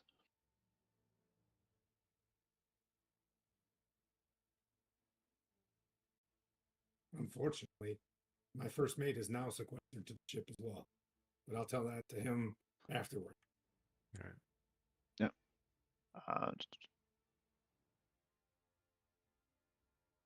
Right. He also describes that what he obviously didn't know about who owns what the fragments or what they are. He knows Scarin didn't trust him with the details, but he knew that the goal was to weaken the prison so it would extend the Aboleth's influence beyond the fortress. He knows that you guys had to go. He doesn't know the actual reasons for that sort of stuff. Next one is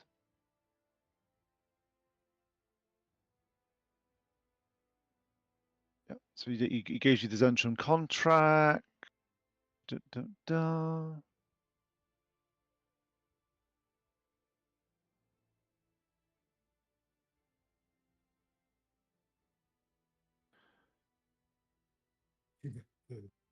Yeah. Next one is he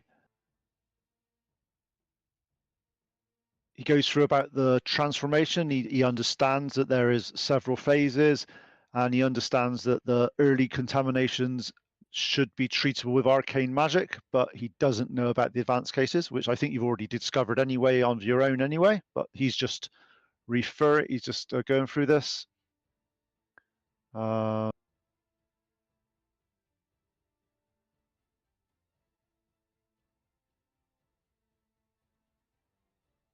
And he does. Give me 2 seconds. I've lost one little piece of information I had. He reiterates the information that you found on the other one about the that they're looking for the 4 fragments. He doesn't know where they are. He understands that, but he does understand that Seaton has dealt or Styes has been mentioned. And with that, he writes all that down. And he's obviously, in exchange for this cooperation, I request that I have protection during transit to Alliance custody, fair trial with testimony, considering that I've given this information. This should help with my sentencing. And consideration of life imprisonment rather than execution. And and Lieutenant Hussar's personal guarantee that I reach trial alive.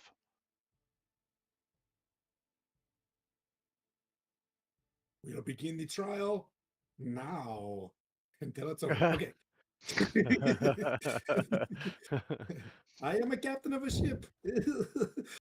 You are in trial. Okay, bye.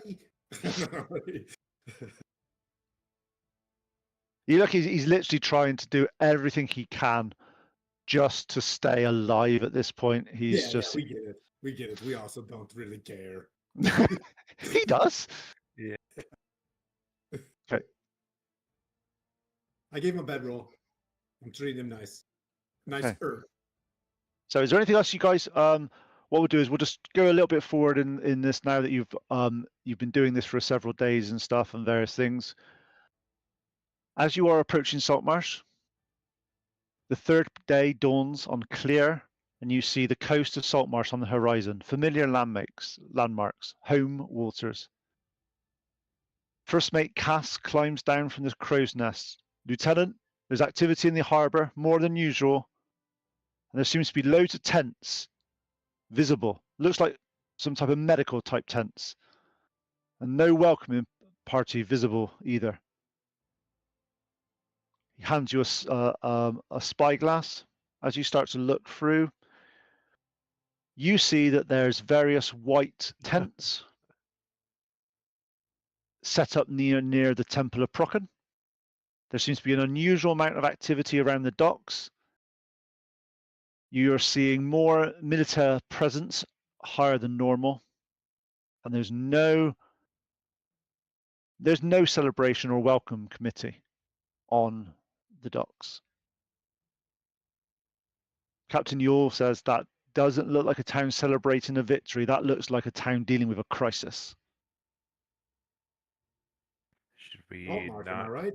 Should we not go fully in and dock? Should we just send maybe a party out to scout it out? Yeah, say we do the thing where we would like the four of us go out in a dinghy. You know what I mean? And we go, we check it out. We moor. So as the Saltmarsh moors and a small skiff is sent into Saltmarsh Harbour,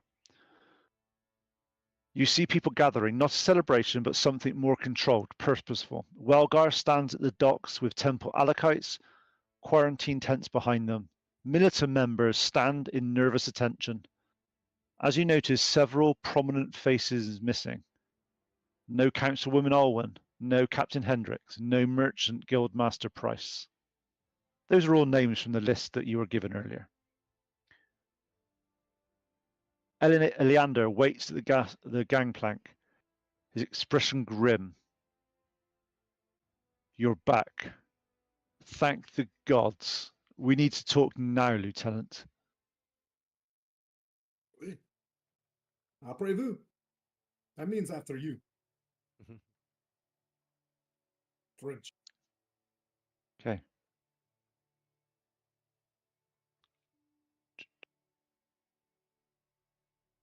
Eleander Fireborn stands on the gangplank, flanked by Kaladek, the Unspoken, and Welgar Brownhand. All three look exhausted. If you remember from when Saltmarsh, Eleander had burns down his side, they seem more pronounced, tightly drawn with stress. Kaladek's usually impassive expression shows cracks of concern, as if, hey, look, the old man does care about people. He might have a bit of a stone face about him, but he's definitely does care. Welgar's blessed hands are stained with salt more than usual. Behind them, military members stand to attention, but their eyes are hollow, scared. No crowds, no cheering. Just three exhausted leaders waiting to deliver some bad news. We need to talk. Let's go to the council chamber. Bring your entire party. His voice drops, and before we start, some people are quite angry that you weren't here when the symptoms appeared. Look, I've told them that you had gone to the fortress and we'd all be infected by now if it wasn't for you. Look, from what you were successful, I presume? Successful? Oui. Yeah. You've imprisoned an aboleth, stopped a ritual, and that matters more than hurt feelings. He notices your sort of concern. He said, look, you need to know, but it's worse than we have feared. As you start to walk through, you in solemn, you're seeing sort of some sort of various looks from people sort of staring in your direction as you walk into the council room. The location, you go to the council room, which is the Mariners Guild council chamber. The council chamber feels emptier than normal when you left. The table seats 12, but only 4 chairs are occupied. You got Iliander, Kaladek, Welgar, and a junior military scribe. He looks quite, he's nervous and he's kind of trying to like blend into the background as if I'm really not here, I'm just writing things down. Sit next to him. Yeah. Yep. Maps are spread across the table, not tactical maps, but lists, names, symptoms, timelines. This is triage planning, not war planning. Eleander closes the door behind you. No pleasantries. He spreads a document on the table, a list of names written in Kaladek's precise handwriting. He sits down, concerned. I know there should be some celebrations of what's happened, but I need to tell you the information that we got here. In pure military fashion, he's just is very to the point and goes through this. 3 days after you left, random people started showing symptoms. At first, we thought it was symptoms from assault wounds going septic, standard battlefield injuries. You know, it happens. Dirty weapons, contaminated water. It happens. It just post-battle. Points to the list. Can we The symptoms. give him the Han Solo like we know? He's like, oh. And I'll Yeah. lay the list out. Are they these people? And you look at it, the lists completely marry up. Yep. And can we go through a montage of you Yep. know what I mean? Like in So you go through and he's talking to you, Lily. He goes through all the various symptoms like gills, webbings, eyes changing.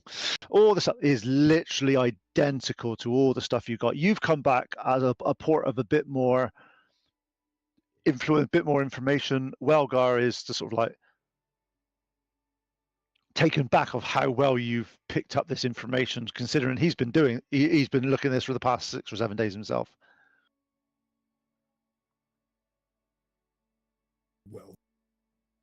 well. Yep.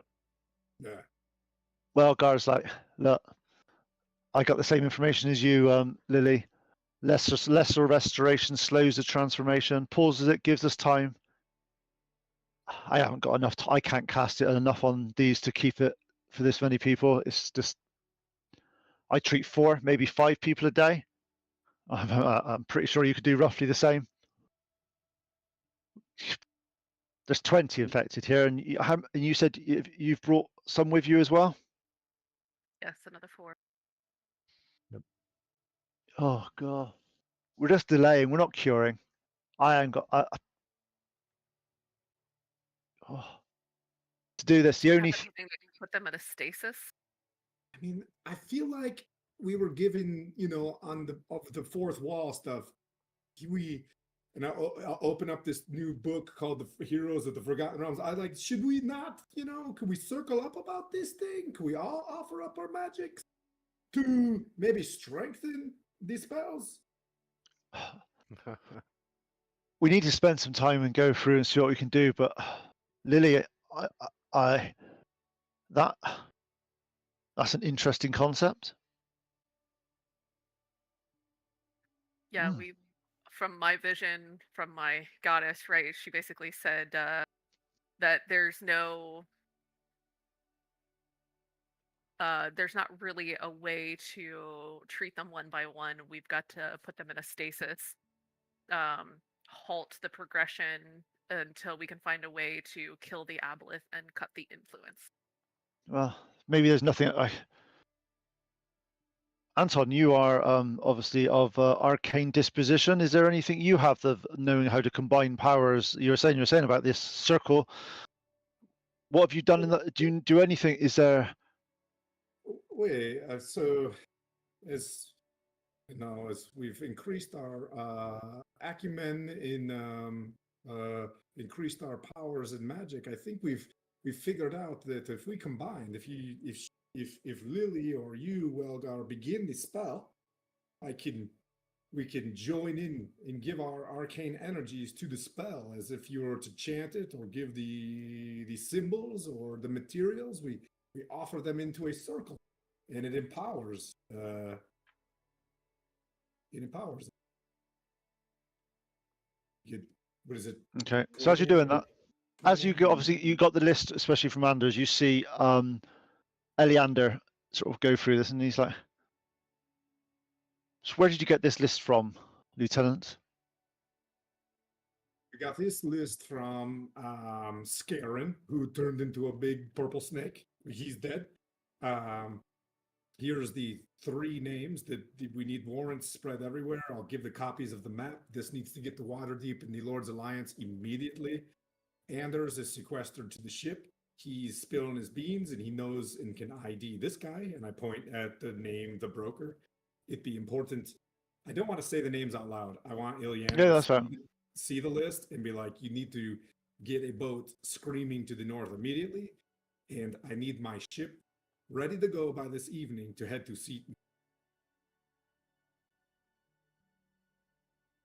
And I'll just look over at both. Both, you need to go see your friend. I need to go see. I need to get head out, but I'm ready with you. I wasn't sure if this was going to be more like a someone I've already gotten turned too much already, or they're I wasn't sure what to expect. You know from this list now that and the stuff that they're going through that there are of the 20 people. There's it matches it exactly. It matches the timelines. There are some that are in mid stage and some that are a majority of them are in early stage. Just some it's affected faster than others as it's a bit random. It's a little bit on that. But Eleander's like, so you got this information from Scarin. Scarin confirmed by Anders. Well, you see, so you've got Anders on ship, have you? Yes, we were going to keep him sequestered on the ship. Well, not affected. Bring him here. He can stand trial and justice for. I'll be like, and due to the laws of the high seas. He says,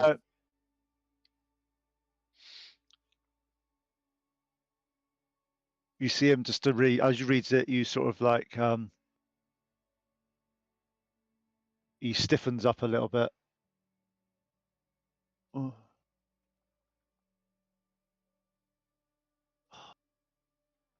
Look. Oh God. What can I do?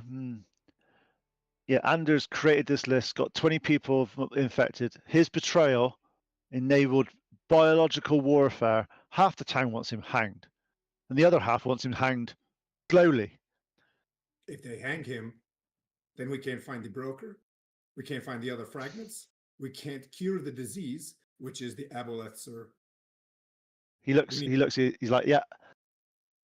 Oh, you put us in an. I understand why this alliance. I can understand we have to do this. Look, and it's in writing now. Laws of the sea. I'll honour that. You have field authority as alliance operatives. But you need to understand this. As you're doing this, Kaladek sort of butts in. He's like, this intelligence is undeniably useful. And has provided a complete target list. We know who else might be affected, if anyone. He also explained the rituals. We can find out some stuff. Keeping him alive. I understand. I understand that this is for Saltmarsh's interests. But wow, yeah, it's more complicated than this. You see him just pacing a little bit as he's trying to just understand the ramifications of this deal that you've made. Welgar butts in a little bit and he's like, look, Procon teaches that all souls deserve mercy. Even those that have sinned greatly Anders Corporation could save lives, and that matters. But I've been treating people he's marked for contamination. I've watched Edwina try to hide her gills. I've seen Tom's netminder while he was begging me to save him from becoming a monster. I understand why you've made this deal, I get it. And I agree that it serves a greater good. I'm going to put my hat down on the table. And with all due respect, sir, there are 40 sailors from the Victory that are at the bottom of the sea right now who are dead, who didn't get to grow gills and see their family for one more day. We need to move to Seaton. We need to find more fragments. We need to cure this by killing a monster. You need to get a ship to Waterdeep. Bove needs his arm back. And you need to figure out how to do circle magic, Keldak.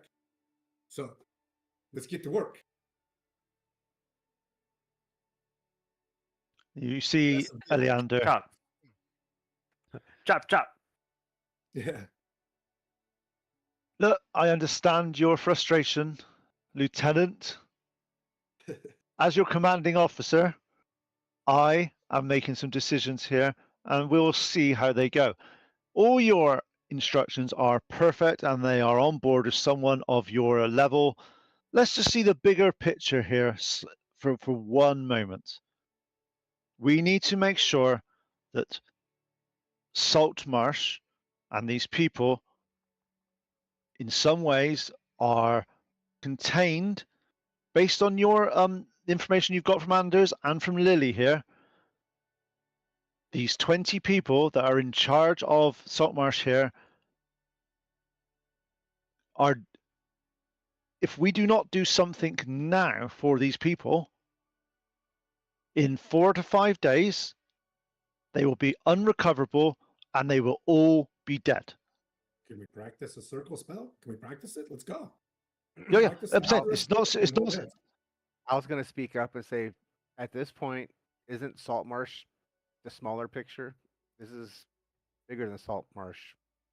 We have other towns that haven't even been hit yet. So you're saying big picture. Doesn't that mean everything, not just Saltmarsh? Yes, I agree. But without being able to find a way of halting this now, I understand it. Do you know where the do you know how to stop the aboleths completely at this point? Yes-ish. I just know that if we don't do something, then this is going to happen in other towns, and we already know how hard it is to stop once it started. So it might be easier to stop it before it starts. We can quickly get the other fragment, and it's not going to be within 4 days because at least one of them is in Seaton. Maybe both of them are in Seaton. That's the next thing going to be attacked. When we find these magical items through detecting magic or whatever, we can put them together and fight the aboleth head on. We know where that's at. All we've got to do is get the fragments and dip them in some juice, and then we fight the monster. But hey, I mean, with all Okay, due respect, so- sir. I get that. Let's just spend a bit of time doing some. You've just mentioned the circle magic. We need Kaladek and yourself to go do some research. It's not something that we just can willy-nilly just decide on how to do these things. We need to follow protocol and follow the information and follow the evidence.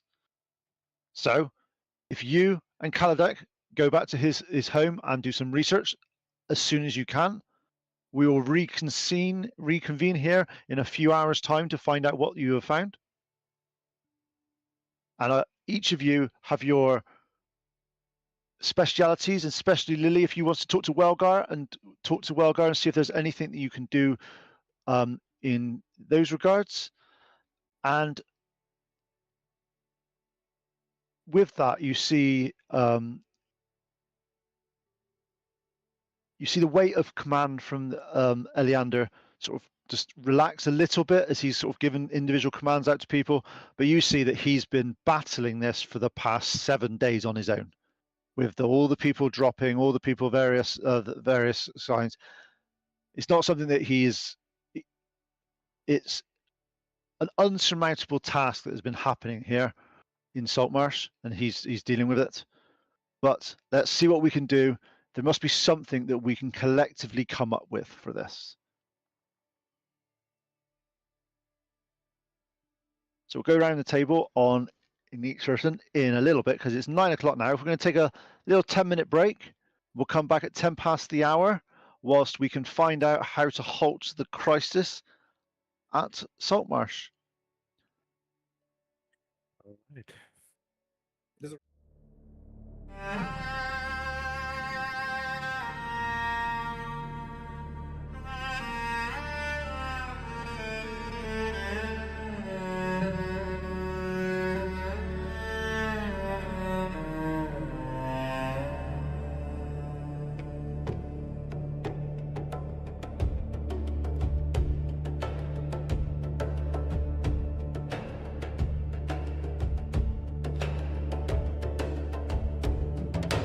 Chimes in the stillness, dust on the breeze, voice in the silence, promise that sees first.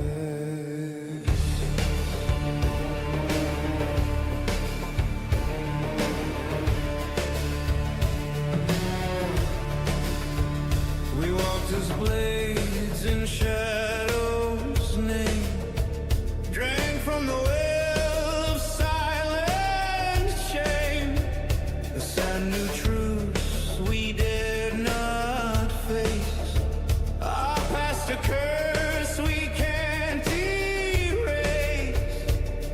The stars remember every scar, yet still we climb no matter far. We walk the edge where shadows weave, bound to darkness, yet we believe. Sands bear witness to hope unseen.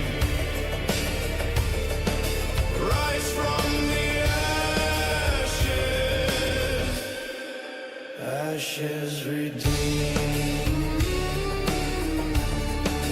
ashes redeemed. Let fire speak where silence grew.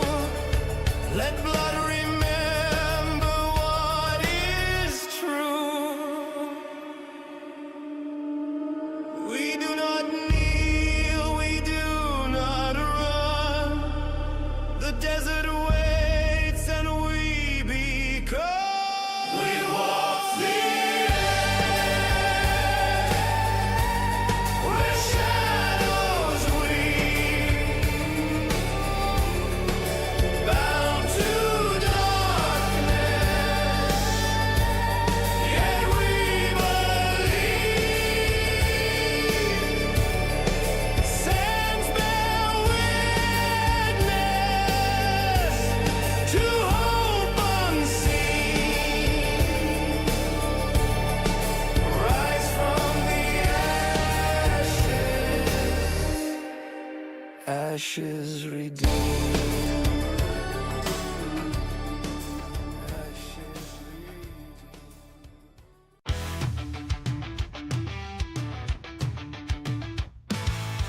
they're creeping in the shadows, eyes like fire.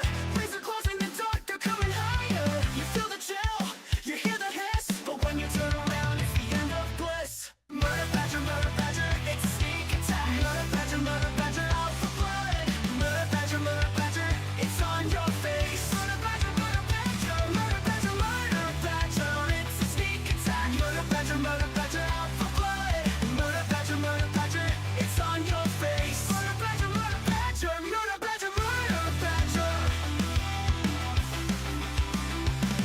no mercy, no time, you're on their list. You're the rip and tear through the fog and mist. These monsters won't care if you run or scream. Once they got you, you won't wake from the dream. Murder badger, it's a sneak attack. Murder badger, out for blood. Murder badger, it's on your face. Murder badger, it's a sneak attack. Murder badger, out for blood.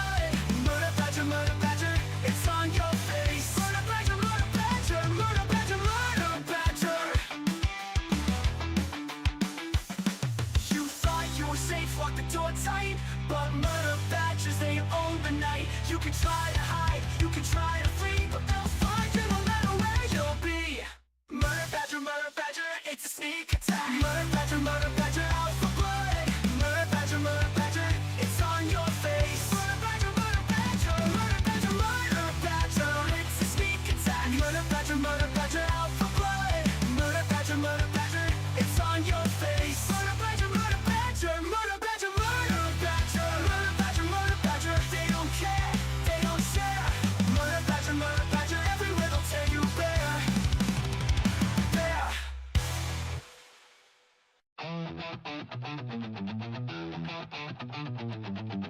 They were locked up for a reason. But the world ran out of heroes. So now, you roll with what you got. Kicking down doors with a holy grin. Silver tongues and a dozen sins. Wrong side of justice, right side of fate. No time to ask, we're already late. We ain't your chosen, we ain't your knights, but we shine damn bright when the world ignites. And we roll for trouble, we play to win. Out of the sails and into the spin. We're taking chances, bending fate. The last bad call on heaven's slate. Roll for trouble, that's our cue. You want a miracle? We'll do. Hey. Knight lost his banner but swings just fine. Rogue's got charm and a 5-step crime.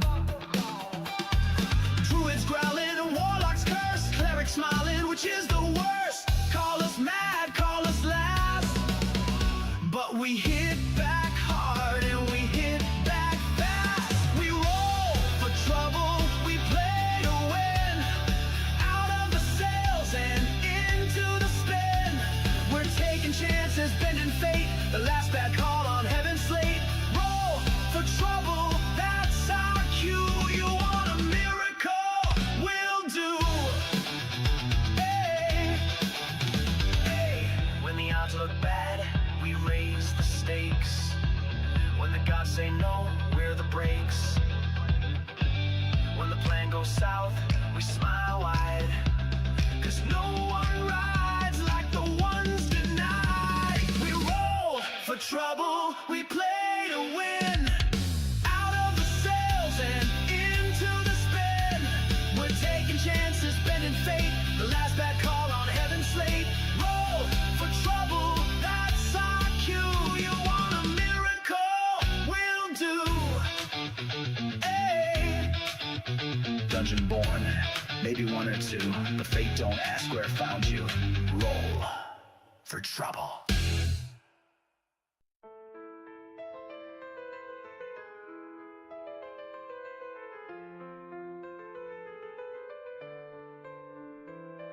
Awaken me in shadows deep. From endless night I rise and creep. A stolen soul, forever bound. In your heartbeat I am found. I slept for centuries alone, and dreams of blood upon a throne. But your foolish hands, they touched the key, and now your fate is bound to me. Through darkness I was once set free. Now I drag you into misery. I am the shadow in your sight, the curse that holds the endless night. Your hero fell beneath my bite. In blood we dance till morning light. Your friend, your brother, now my own. A puppet on this cruel dark throne. The demon's hand, it pulls us all. I rise, I claim, I make you fall. From hell's deep pit I stole his flame. Manukigon, mere echoes of pain. I am the shadow in your sight, the curse that haunts the endless night. Your hero fell beneath my might. In blood we dance till morning light.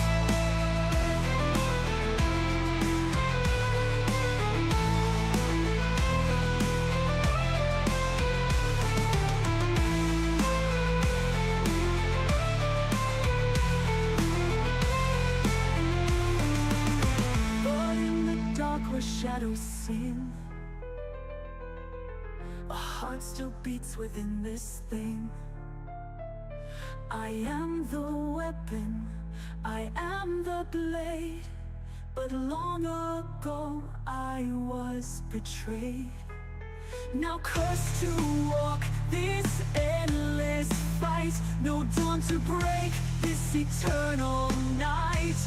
I am the shadow in your sight, the curse that haunts the endless night.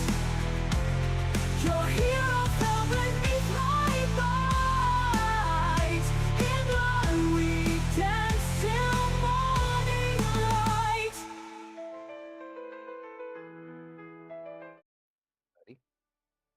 Okay, so first of all, let's just deal with what's currently happening. Currently, the group have been in the chamber. There's been a debrief going on from both sides to make sure that all the information is correct. There was realization that Anders has been protected, which is good on the overall scheme of things, and they definitely see why it's been done and makes perfect sense. They just know that there's going to be some Saltmarshians that are going to be a little bit put their nose out of joint from that because they just want to watch him swing. So there needs to deal with some tensions there. Lily has sort of mentioned that there's a vision from her god that she needs to somehow, how can we sort of put these things into some type of like freeze or some type of stasis or some type of containment to sort of to chill them into a way that to sort of preserve the creatures that are going through their transformation, but you don't really know how to do that at the moment. Anton's suggestion about is there any way of combining magics and combining things to do this? Again, that's another viable thing. Obviously, we don't really know much about that at the moment. So from that, we know Anton is going to be talking to Kaladek and see what they can figure out about this type of thing. And Lily is going to be talking to Welgar about some of the more sort of medical and magical type things they can do for that sort of stuff. However, on a side note, let's see what else we can do on the other two players that are around at the moment. So, Bove, what did you want to Yes. do? I think it's the time to address the missing arm. Yep.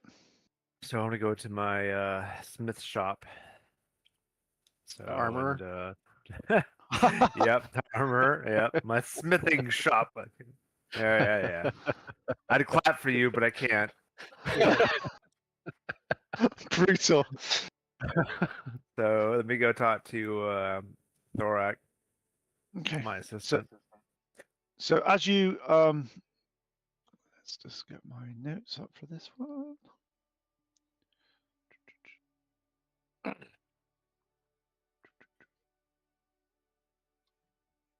So as you approach the mining company's workshop, you feel the smell of oil, metal, and the sound of Thorak making final adjustments. Right. Give me a second.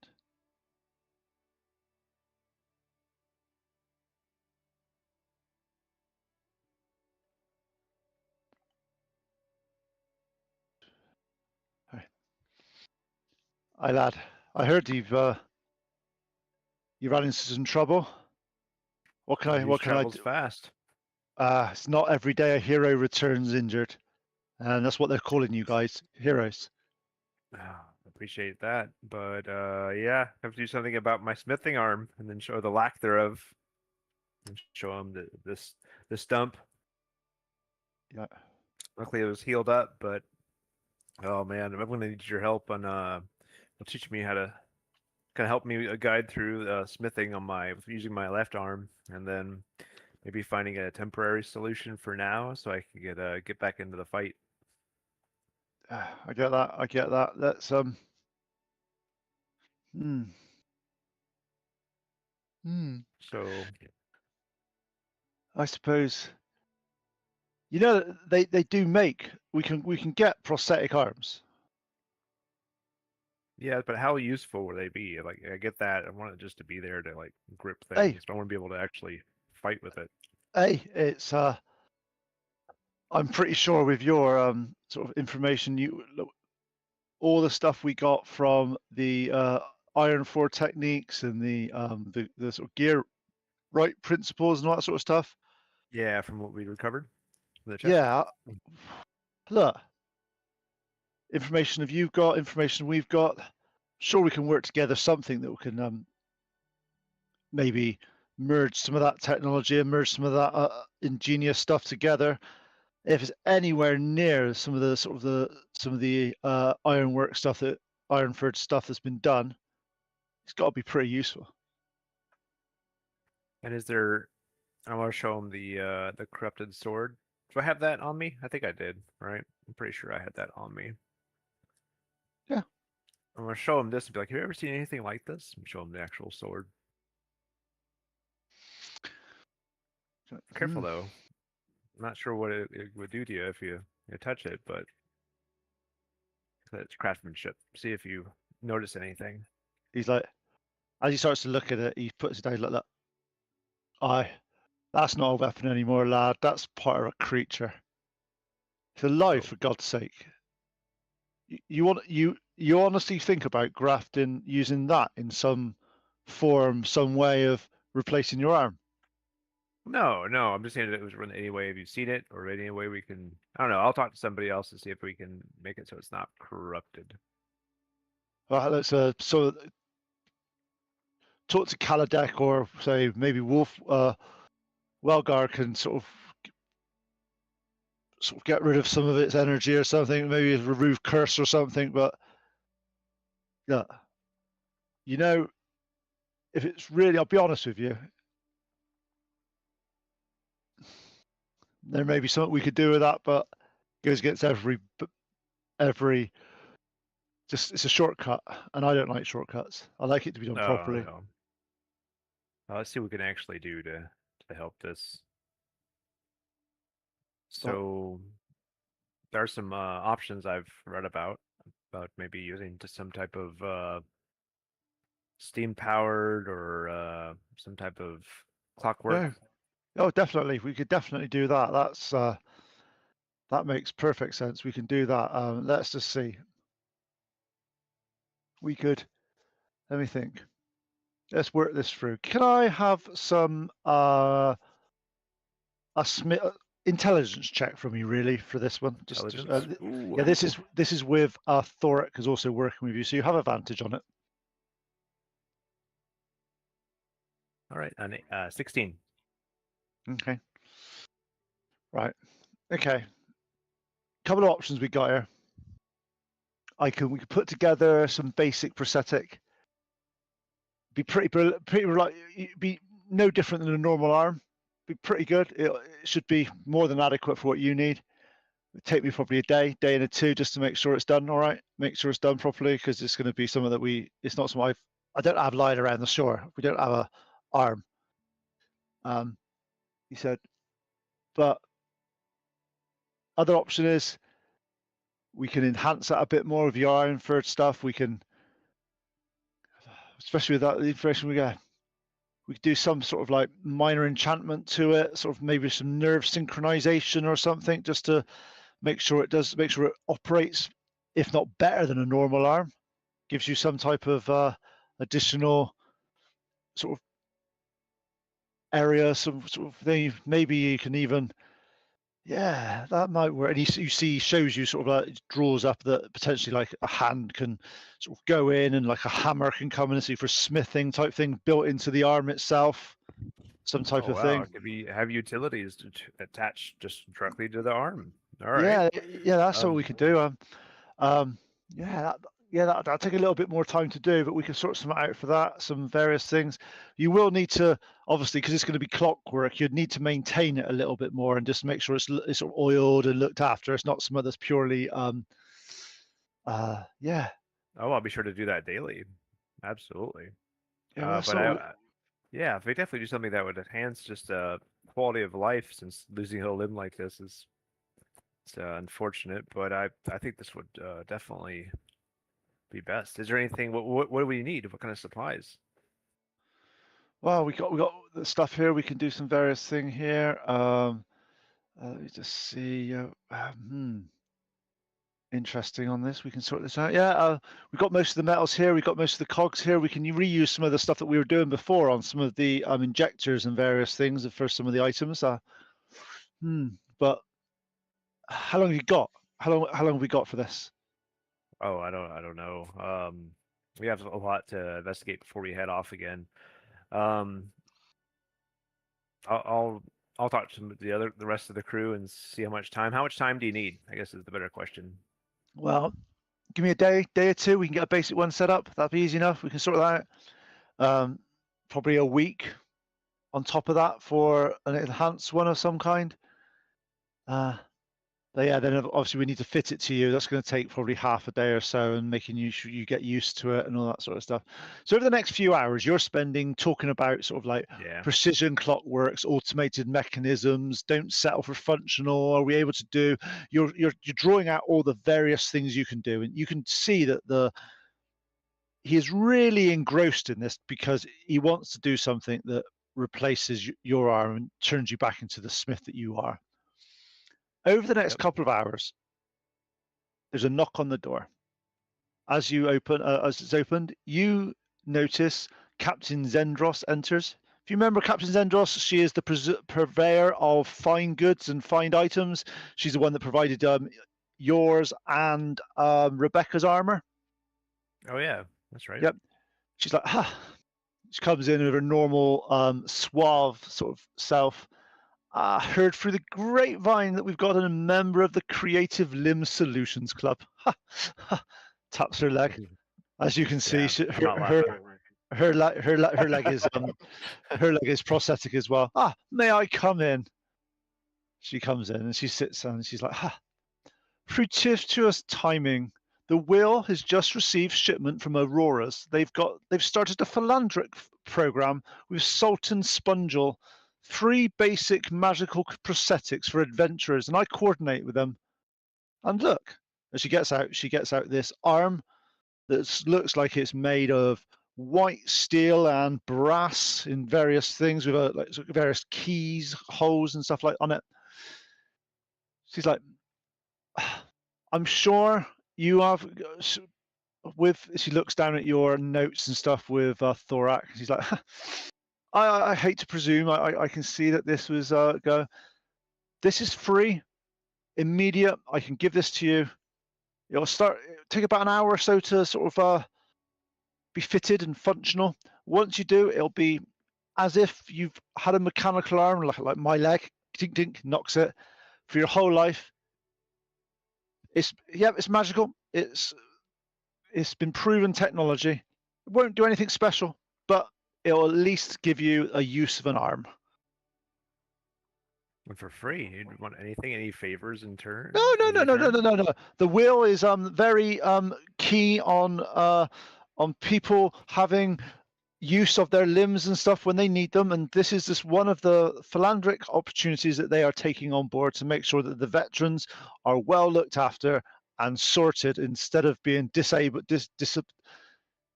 And they don't want to be making sure that they're on equal footing with the rest of the folk. Well, Well, yeah, well said.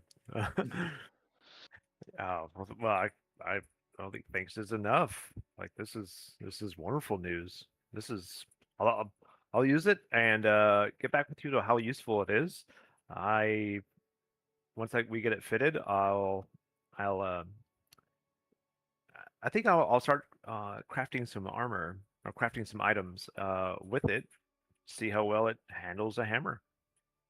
Oh, that sounds like great news. And again, I have to say thank you to the Clutch for saving Saltmarsh. I know there's lots of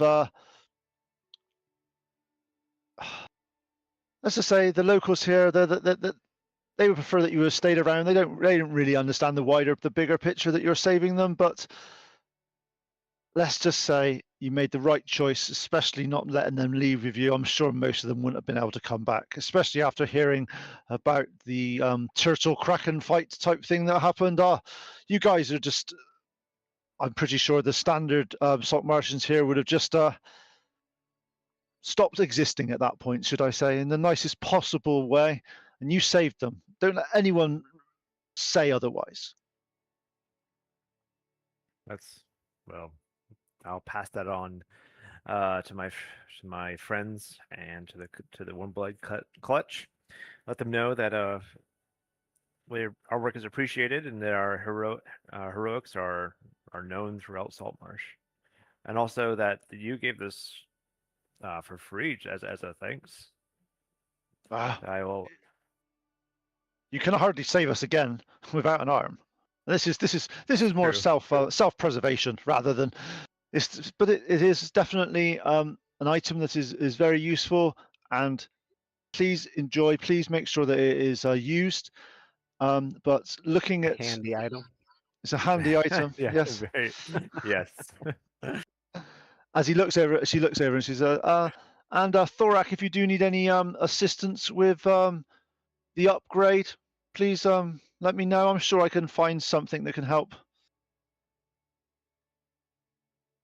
Yeah, that's great. I want to get started right away Okay. on smithing. What I want to do is take the plate that she made. I was like, well, I want to be able to move around a bit better.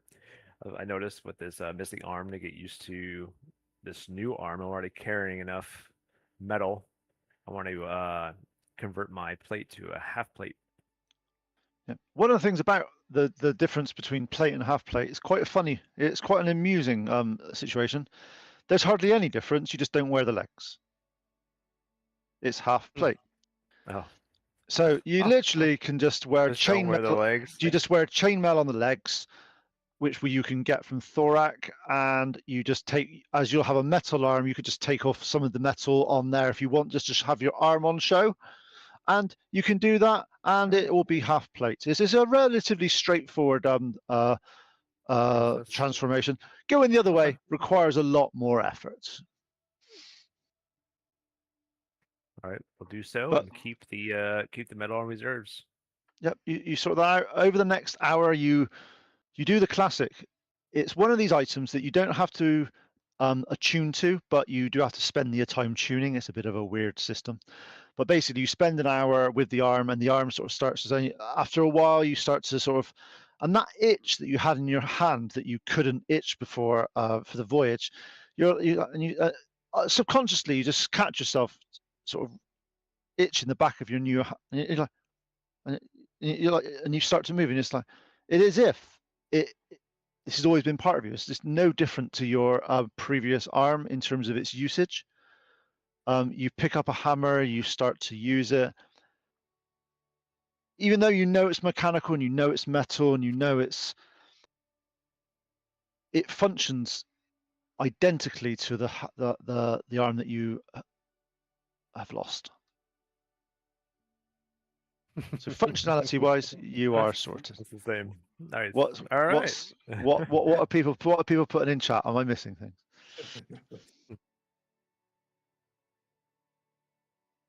Gary said that as soon as you attune to the arm, you hear a voice in your head. The arm of winter. The arm of winter. Oh, right. Nice. This is it. This is why it was free. Would I ever do that to a player? Literally, yeah. Yeah. Harsh. God, I don't know. Harsh but true. No. Weirdly, where's all the stuff gone on there? Oh, there it is. Yep. So you spend the rest of the afternoon dealing with the sort of the getting used to the accident, the sort of the arm. Are you leaving your metal arm sort of? You're going to leave it with the armor plate over it, so it sort of looks like a normal arm, or are you? Nope, I'm gonna show it off. I'm gonna have it Okay. open and out. It's a mechanical arm. I want to. I don't know. We have some time here. I'm gonna start because I had a glove hand I used for a fist. I kind of want to, or for a weapon, as Yep. a huge gauntlet. I kind of want to be able to kind of replace that and talk to Thorak and how to kind of make modifications to the next arm, how it'll kind of like switch between different, hammer or maybe a blade or a another type of morning star kind of Okay. attachment. Yep. He says. Yep. We can sort that out. He says. He said. Look, I don't deal with magic and stuff like that, but if you do have any magical items, as he says, but ideally not the one that has that type of that type of The feeling corruption. about it. But if that's the choice, if that's something you need to go down, if that's something that will assist, I'm sure we can do something on that. And Anton, you had a hand up? Yeah, we do have a magical item, a +1 tentacly aboleth thing. Yeah, I showed him that and he didn't like it. You like it? He's like, I have to go to, I have to talk to, after we're done here, and I'll talk to, was it But Kaladek or with you know that if you're incorporating weapons into this, the tentacle type, it will have its advantages, definitely. But they obviously need to deal with what that actually means and how is that a good thing or a bad thing, etc., etc. That's some of the only Bove can answer.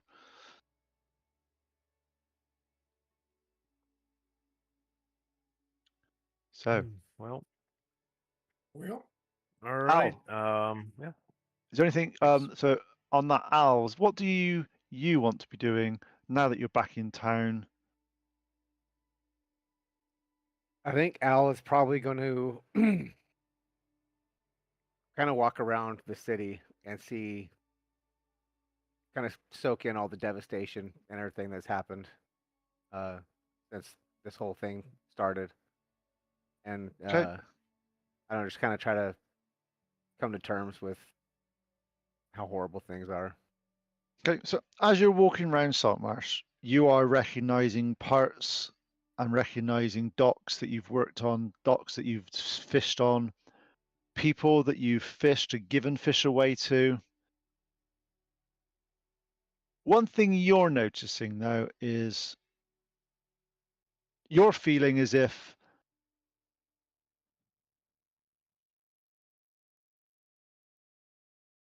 let's just say obviously you're not in you're not as happy as go lucky as you have been before you got back. You're back now, you're a bit more into yourself, a bit more insightful, a bit more sort of keeping an eye and trying to see what's happening. Give me an insight check, please.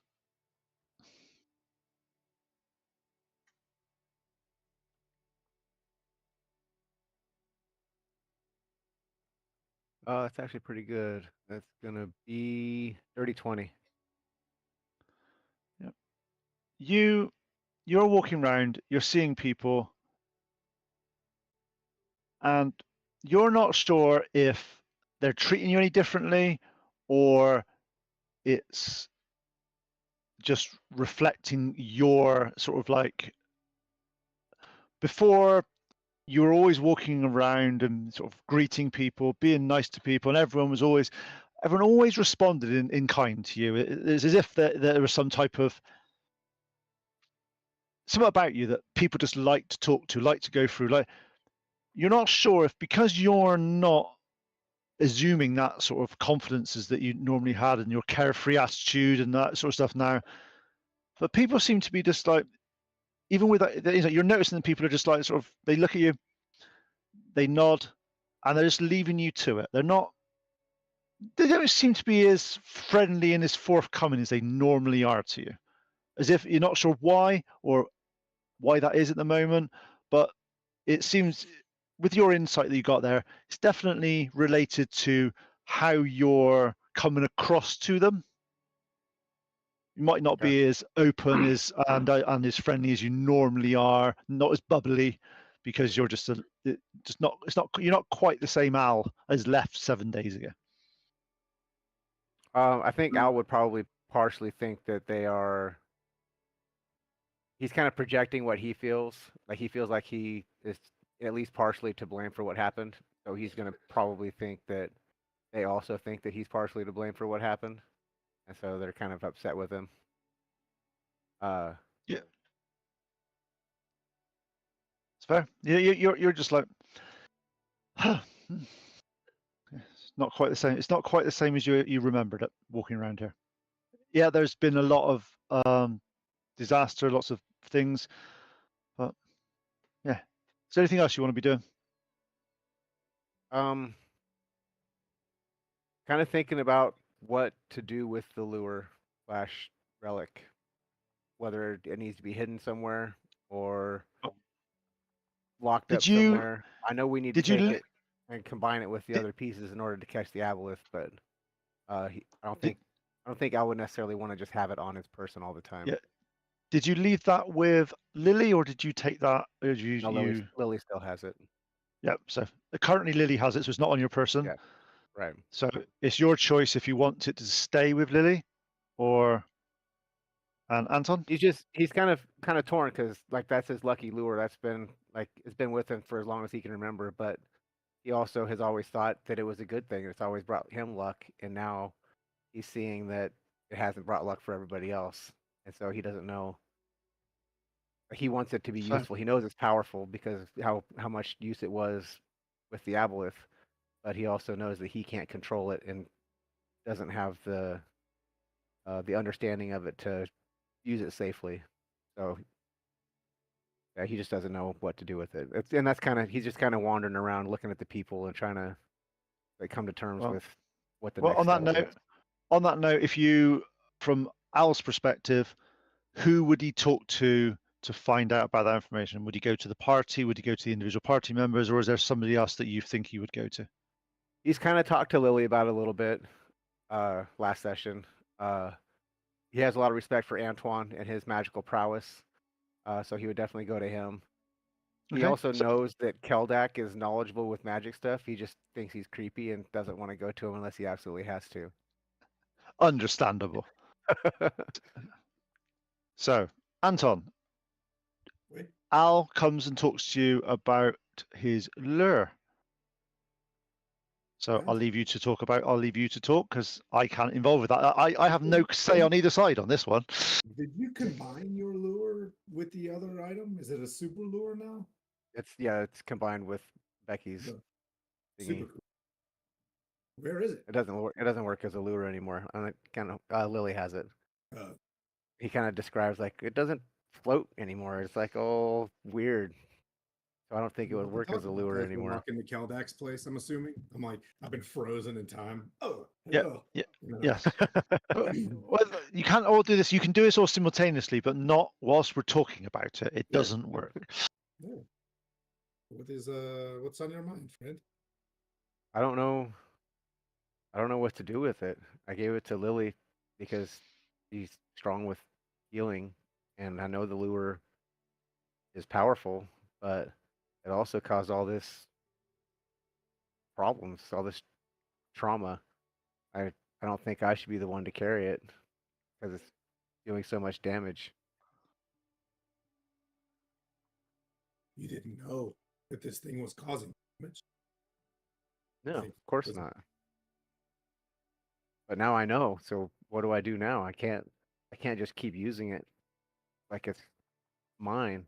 It's bigger than Imagine that. this. Imagine this. Imagine when we put that thing together, right? And someone gifted you this relic. Imagine when we put this all together, and you're the one unlocks this thing and faces that aberration. It That wasn't. sounds horrible. I don't want to face that thing. I don't want that kind of responsibility. I just want to hang out with you guys, my friends, and help you. And Don't think for a second that it is not horrible to me. It's my duty. It's not just because I'm the Lord's Alliance. And I'll look around and point at the tents, things like that. Who else is going to do it? I'm not going to be a braggart about the spells that I do have. And I'm going to grab him by the shoulder and I'm going to dimension door to Keldak. Like, but was that cool? Yeah, yeah. Al doesn't quite realize where he's at yet, and he's gonna Yeah. reply to what you're saying. He's like, "But Yeah. you're brave and you're strong," and then he's gonna look around like, "And we're here."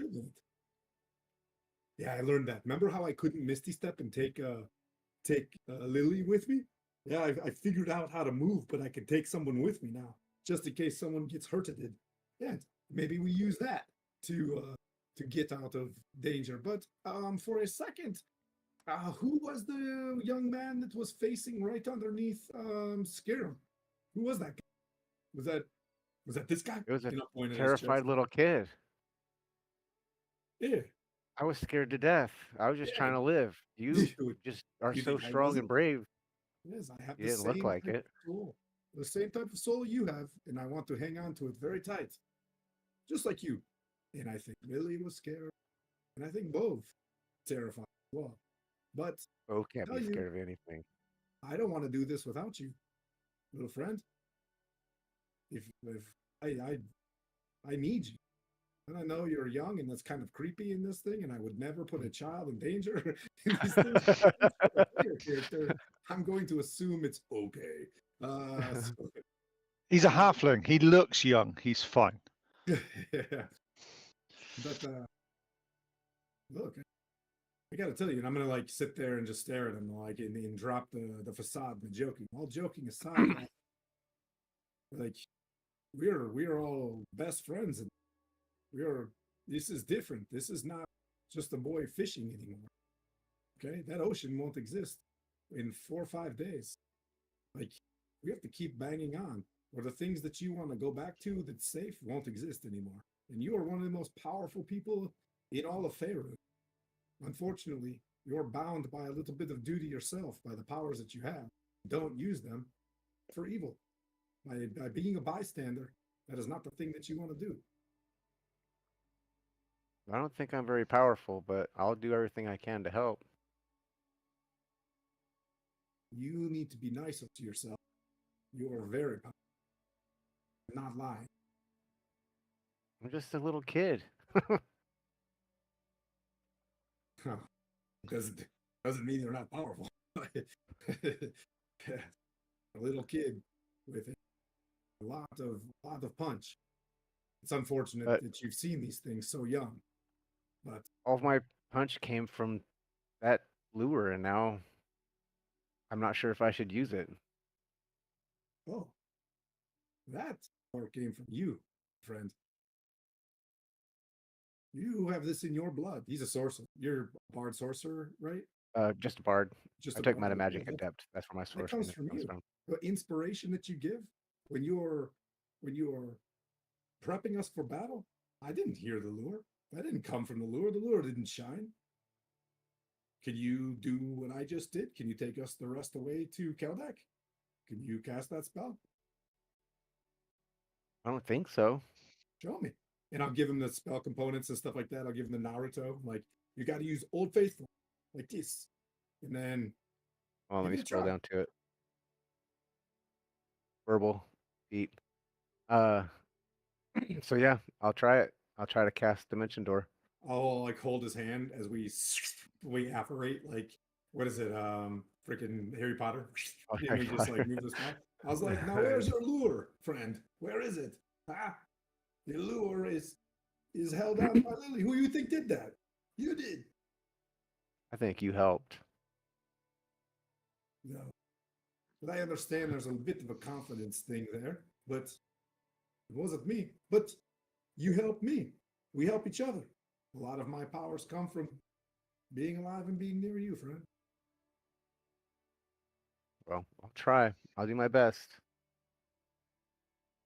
I'm just scared. Anybody can ask, right? Scared too, buddy.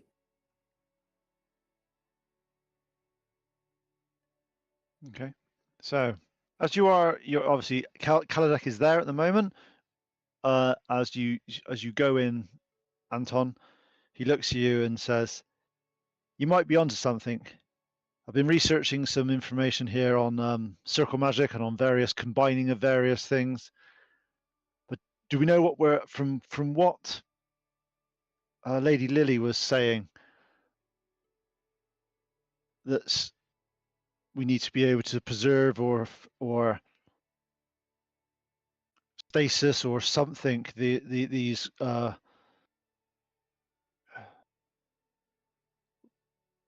let's you start to go through some of the books and start to describe some of the sort of the circle magic types things they've got, and you are able over the next hour or so to be able to work out how to combine yours and Kaladek's sort of powers to be able to do more. You're generally working on directions and sort of durations and amplitudes of spells working together. Yeah. What about so if we're trying to safeguard or stay off this plague, I'll look at Al. What did you do for the Mind Fortress? What you did to try to protect our dear friend? What was that? Some sort of I just think really hard about what I want to happen, and sometimes it happens. just like to practice this out, like improv it out a little bit. I'll be like, think about it. And I'm going to grab his hand and I'm going to grab Kaldak's hand. Think about that spell. All right. Does it have any No. components or anything? I'm looking. Nope, verbal. Okay. I'll be like, Kaldak, repeat after him. You start to go through, you start to look at how these interact and go to, and you're onto something. You're just not sure how. Just for upfrontness, I've already cast my 4th level spell. Yeah. Because that was Dimension Door, and this is also a 4th level spell. So I'm not sure. We do it now. Give me a second. I just need to sort out one thing. Okay. And so what was that spell that you were doing? It was the is it Intellect the fortress one? Yeah.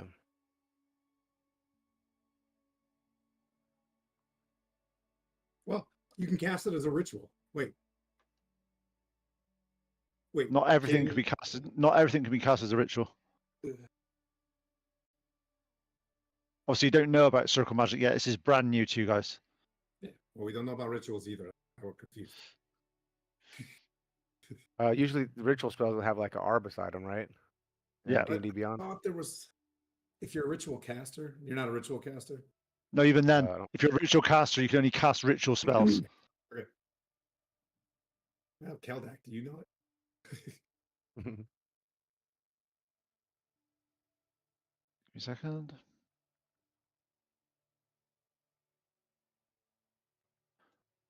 With this information you've got about the circle magic and the potential joining of spells, Kaladet recommends that we come back to the town hall and describe this with all the various things. Maybe Welgar and Lily, as well as those sort of things, are able to sort of help and go through some various information on this. So as you go back to the town hall, there's a group of villagers and all that outside.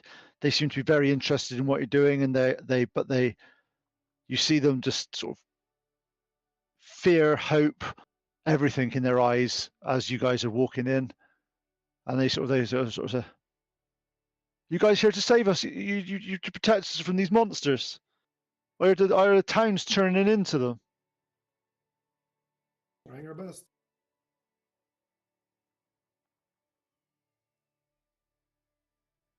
We have good ideas. Stay hopeful.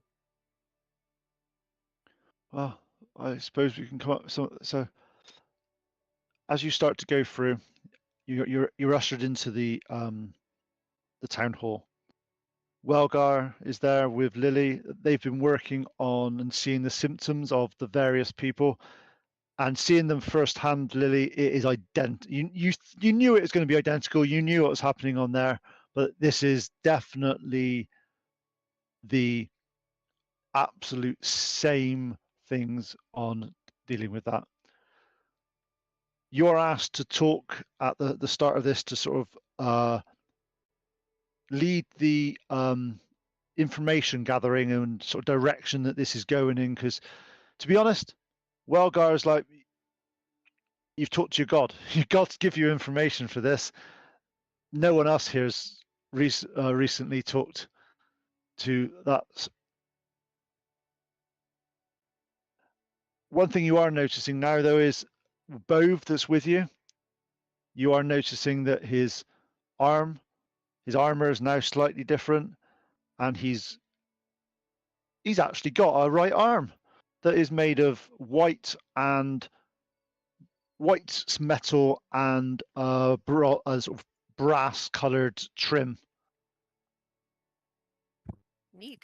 Let her know that Cedros gave this to me for free, and thanks for us, and thanks for helping the city. And we can't. And she knew we can't really. I can't really do much without a working arm, being a fighter and all. So she enabled us true. to do that for now. And Thorak is making some modifications to make enhancements for an arm as well.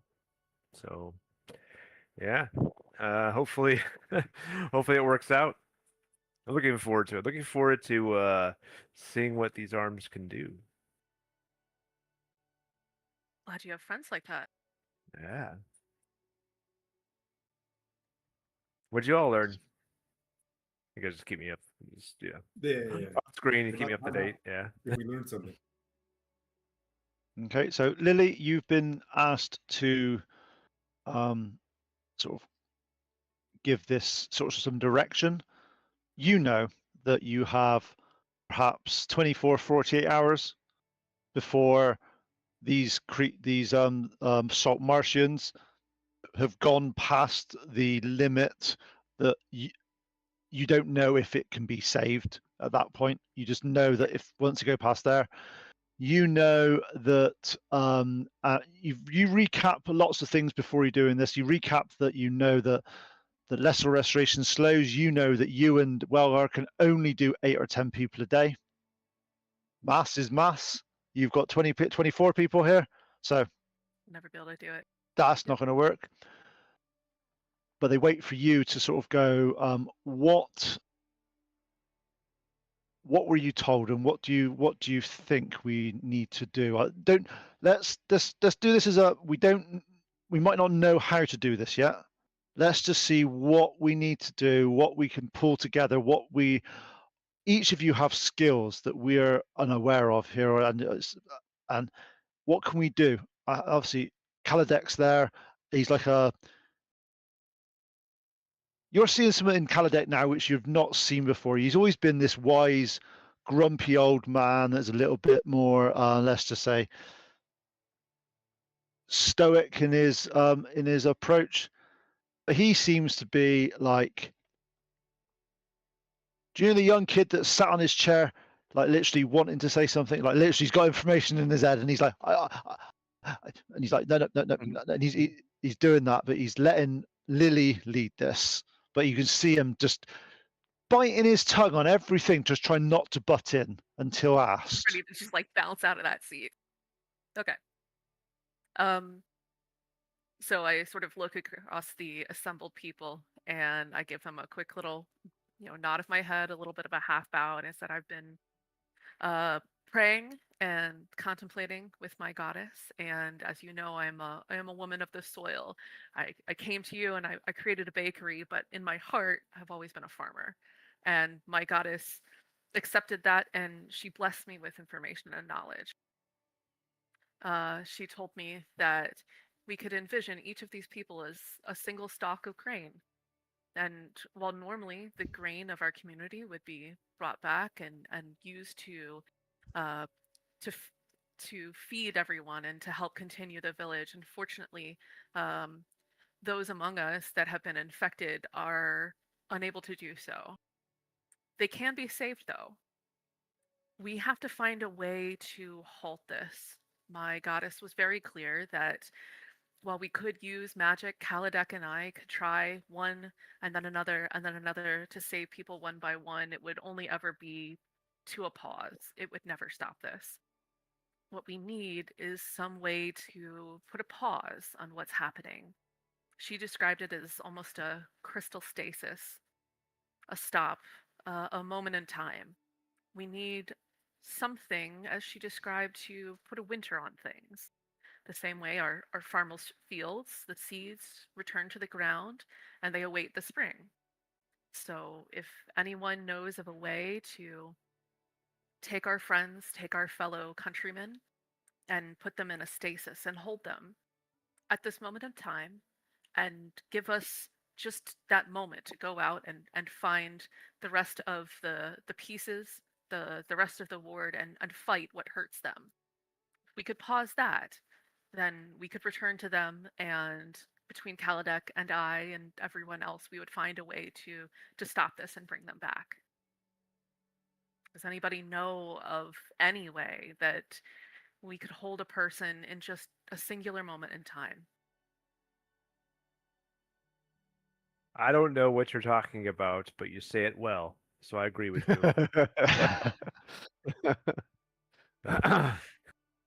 It's okay. We'll go over my thesaurus later.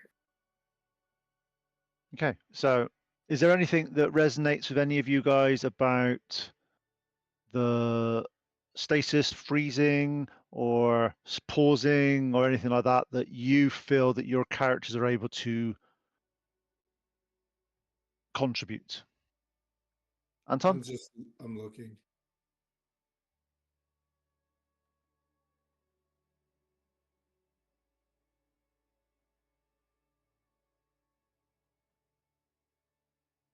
I mean, if it's literal cold, and we all stand together, I can freeze a place.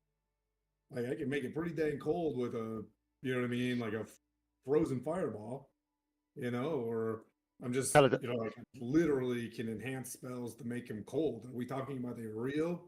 Yeah, well, No, I believe it was a metaphorical winter. She is a agriculture goddess. as you say that, Riddles. Kaladek does sort of say it might be a riddle, but stasis isn't far from a freeze. It's similar. It has similar qualities, similar properties. I don't know if that depends on what we can come up with. I don't know. It's just, I didn't think of it that way. That could be interesting because it's especially because seeds when they're frozen they go dormant, don't they? Seeds, frogs, lizards. I mean, we Solo? should probably even ask our lizard folk friends. Perhaps they know something.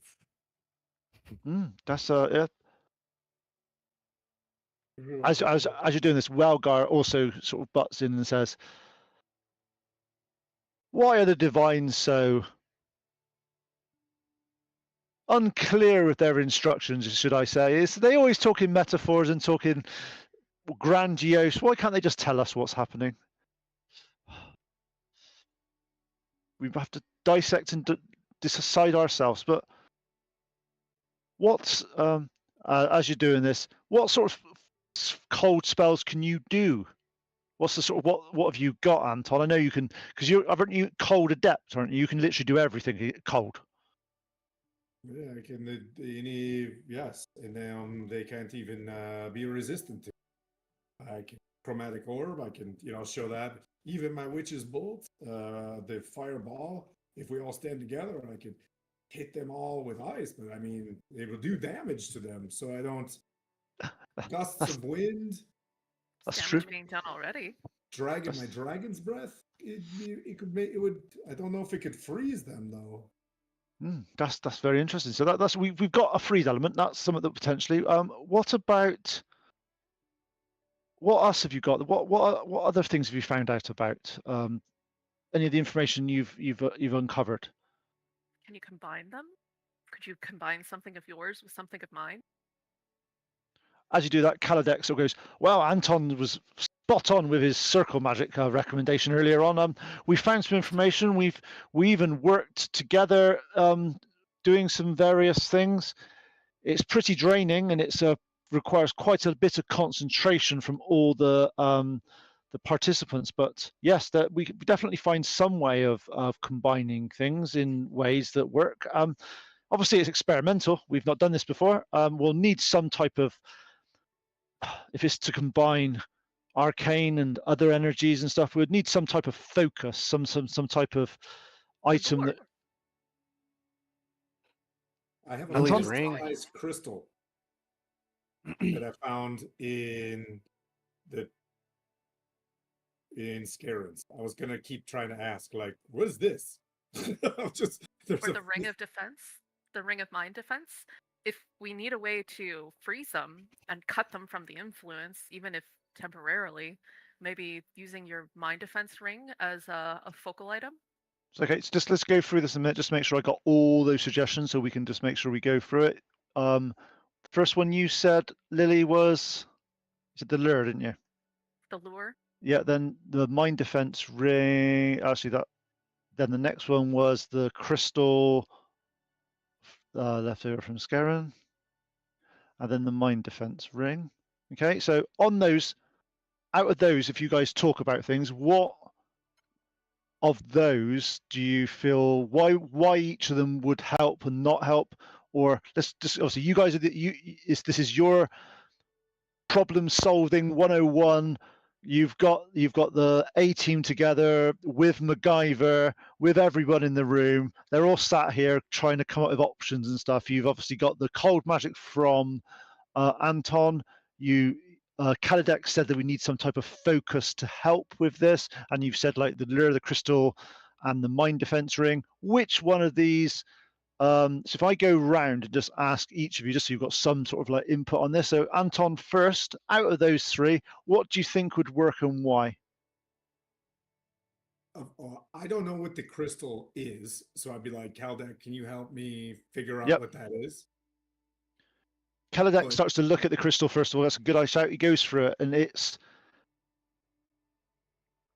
looks that it is some.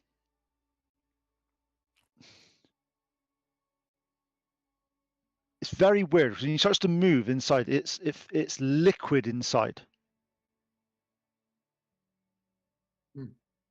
He's like, and you hold it and you start to look at it. It feels not cold, but it's got a temperature that's just slightly colder than normal, if that makes sense. It's just like and he's like, it's as if it's holding some type of liquid in there that is a little bit. But when you start to move it around, you start to look at it. You do see that it is very viscous in its nature.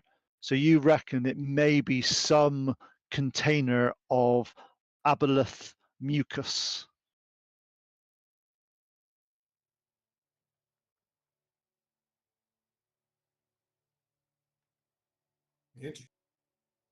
Well, there's some cold aboleth mucus in this thing. Yeah, when I say cold, I mean it's just because it's liquid. It's a little bit cooler than if it was. If that makes sense, it's one of those. It's not like.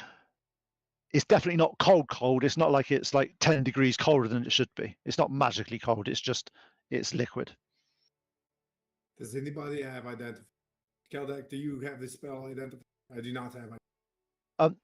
He casts detect magic and it does not show up as magical. Just straight up ooze in a crystal. Yep. It's like the world's first Kinder egg. But if this is aboleth power, if this is the aboleth, I'm more worried about using the lure, which is a evil, right? It's not good. He said no. He said I don't think the lure is evil. Right. Who said the lure is evil? As soon as he says that, I'll wink at Al. Look what it did. the lure is definitely it's just a tool. It's just an item. And if you look at the history of from what you found here, the lure was there to imprison the aboleth. That's not evil. I say No, the I guess it's lure. not, Al. If the lure doesn't work Mhm. as the arcane focus, we try this little gooey guy. And I like. Okay, that's what we got. So Anton, obviously you're saying lure might help doing that sort of. Is there anybody? So Al, lure wise, you know that that it was in. Actually, since you've been back in Saltmarsh, you've not picked up the lure, have you? Nope. Do you, when you're discussing this, are you reaching for it, picking it up, doing anything like that, or are you just leaving it on Lily? Owl's still scared of it. Right. Lily. So on that one, just Lily, whilst you've got it on you, you know that when you were on board the boat and you were casting the magic on the affected, it was slightly less, had slightly less resonance, should I say? So that's the right word, resonance, in terms of what's happening. Now that you're actually in Saltmarsh, it is a lot. It has a higher resonance to it. You can feel a little bit more as if it's the proximity to this many infected people is causing the lure to have a reaction. It's not bad or causing issue. You just can feel the energy difference in it. Okay. So I guess really I would defer to my fellow magic users. If we are attempting to pause this and need a focus, do we want something that is a focus specific to the aboleth mucus, the aboleth resonance, or using something that perhaps would, for us at least, cut that tie? So basically, do we think the things that cause it or the things that bust it?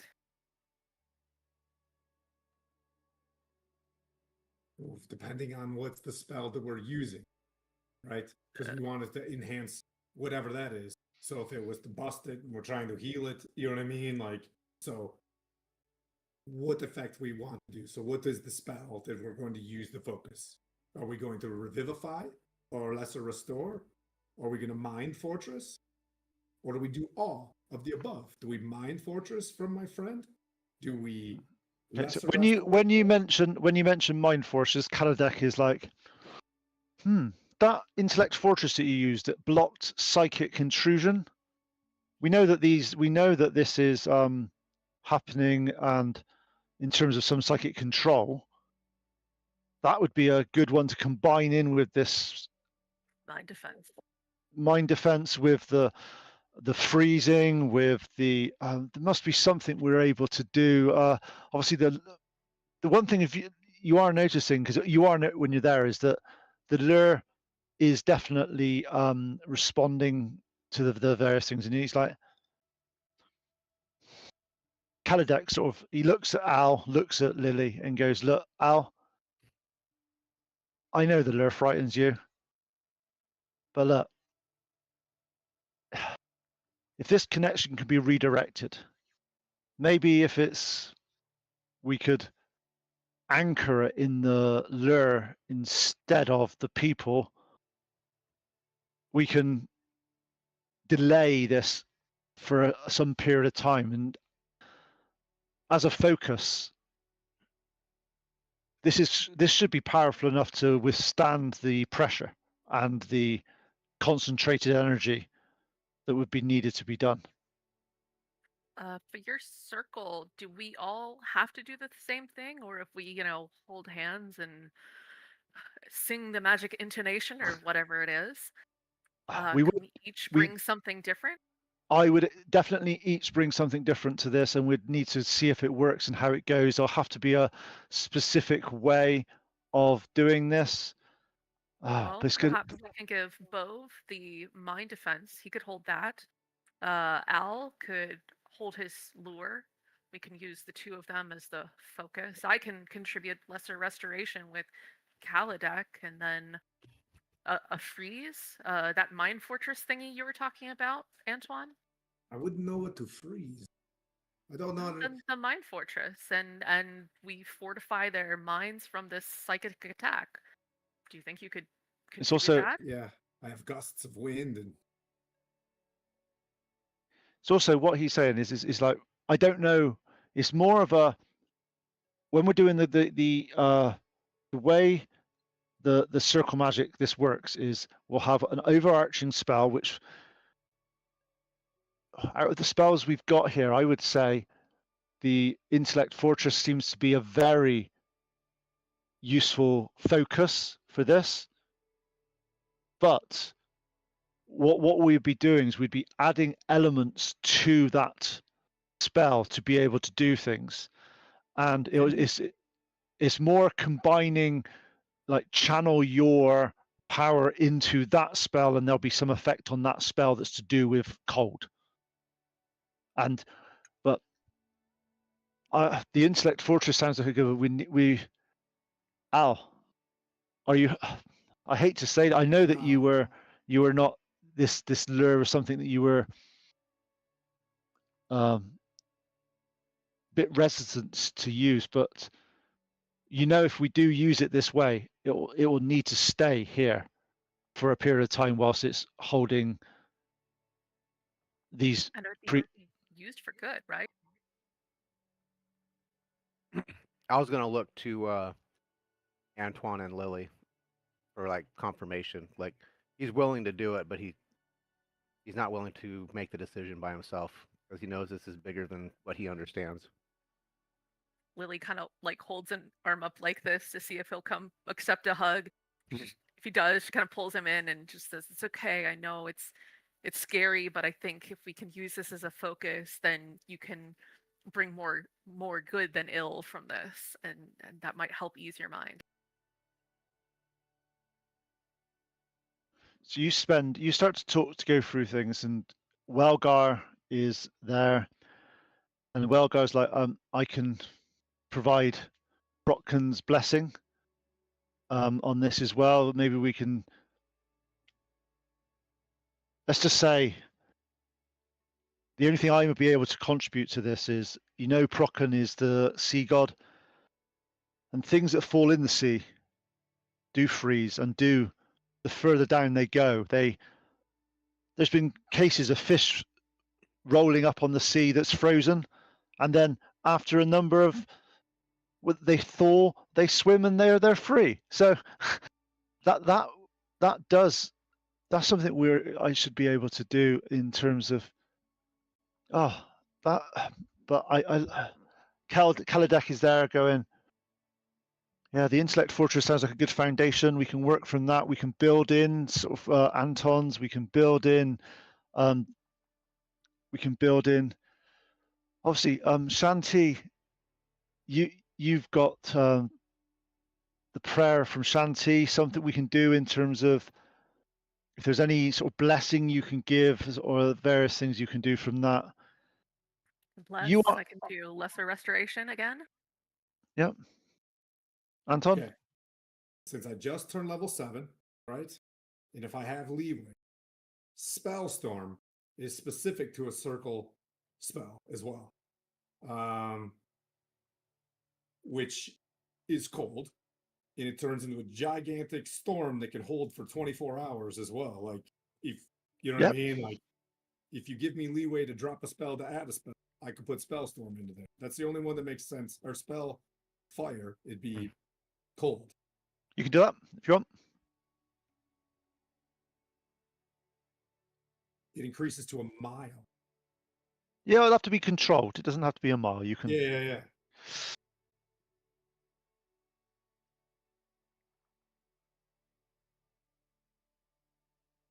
Okay. One thing that you take from this, Kaladek, Welgar, and Lily are discussing timings and how we deal with this and how we put together. You know that Welgar is, a lot of his magic comes from the tides and comes from the various high tide, low tides, all the various things to do with the sea. the next high tide is at dawn tomorrow morning.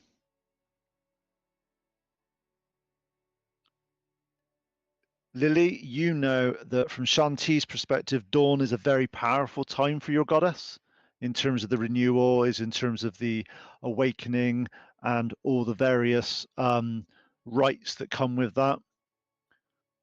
Welgar is asking if we align the spell and the ritual that we're going to be doing with as much divine grace as possible and divine power.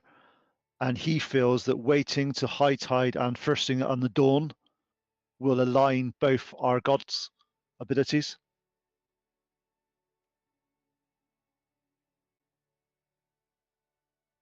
He does look. Kalidak does look at Al and say, "If you don't want to use the lure for this, and you want to keep it on your persons and your people, we'll find some other item with maybe some us we can do. But are you? I won't force your hand, lad. This is yours. And this is yours alone." I was gonna say this. It's not mine anymore. It's too big for that. This is belongs to the world at this point.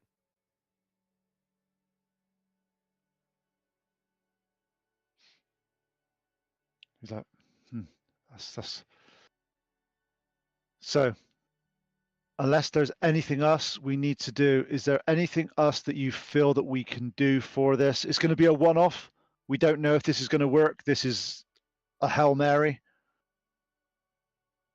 I believe we've got the rituals here. We believe we've got the circles. Anton, you are asked to help prepare the circle, being the arcane caster here. So you are with Kaladek. You know it's going to be several hours of preparing an intricate spell, cast circle. You're asked to wake up like 2-3 hours before dawn and help prepare this with Kaladek. Okay. Is there anything you guys want to prepare or do or say this evening prior to this attempt to stasis the infected? Yep, Anton? I would like Iliander to have someone get on a ship and head to Waterdeep with the information. That's all I want. I just want to make sure no time was wasted. He's already sent someone. Okay, cool. I have 3 level 3 third level slots, so I think Al is gonna want to try to cast it ahead of time to cast Intellect Fortress ahead of time to make sure that he can do it, so that when crunch time comes, he's got that little bit more confidence. Yep. When you so you go off and you go back to find Rebecca because you know that this was the time that you've cast this spell before. The lure is safely on the mainland with Lily. You sit there, you start to concentrate, you also know that the conversation you had with Anton about the magic's not the lure. These spells have come from you. You think that's complete bollocks. That doesn't happen. Who casts spells? I don't. I just do things and these happen. But it's always come from the lure in the past. You sit there, you concentrate. You start to run through the verbal instructions that you know to sort of do this intellect fortress. Feels slightly unusual because normally your last time you cast it, the lure was in sight. You were there. You did. This time you start to feel that it's not. Suddenly it starts to form properly though, and actually casts and does exactly as it did before. It goes over Rebecca. Rebecca shakes a few times. It looks like she's breathing gentlier. You feel that it's had the effect that it did before, even though the lure is not in your person.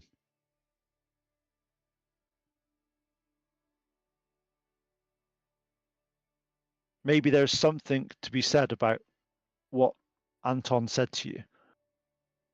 That your inspirations, the way people talk to you, it's not to do with the lure, it's to do with you. Doesn't sit quite right with you at the moment, but maybe leave that to fester a little bit and to dwell on that a little bit more and sort of see where that goes. I think that'll be like the last thing he does that day, and then he'll go to sleep wherever it is we're sleeping.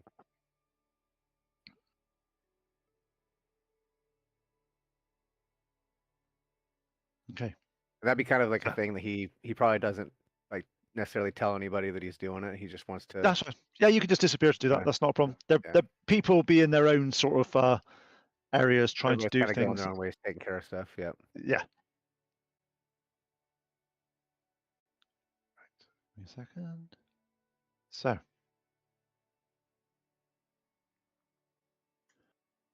Morning comes, you awaken 2 hours before dawn. Anton, you are taken to the ritual site, which is near the Temple of Procan. Outside, there's a big amphitheater type area that they've got there for you. You see Kaladek is there already with some.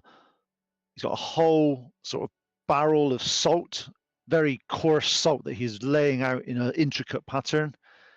He starts to work with yourself. Can I have an Arcana check from you, please? Okay. If you You can have an arc. That's a dirty 20. Nice. So as you sit there, you start going through various areas with Kaladek laying out this intricate pattern. You know, and you're purposely aware of this, that you don't understand a lot of this stuff.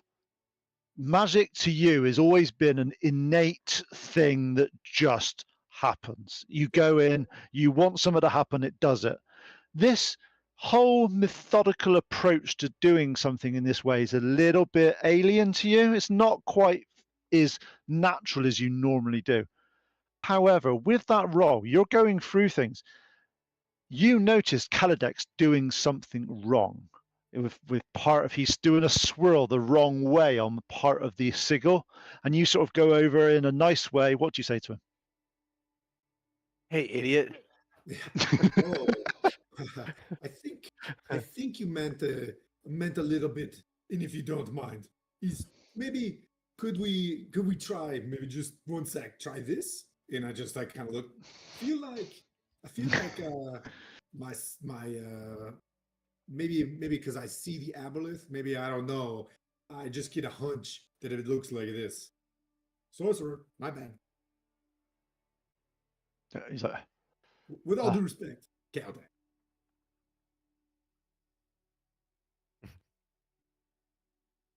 he's like,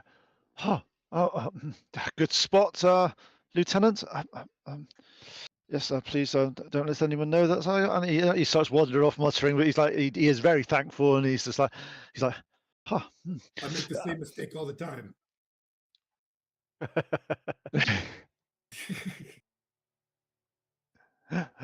Brilliant. Give me a second. So you see, the next sort of couple of hours it blurs a bit together as you are constantly going through the various things you need to do. Right. Kaladek and Welgar arrive, talked, and sort of like, right, the framework is ready. You see that the Kaladek the circle has been with the salt and the chalk.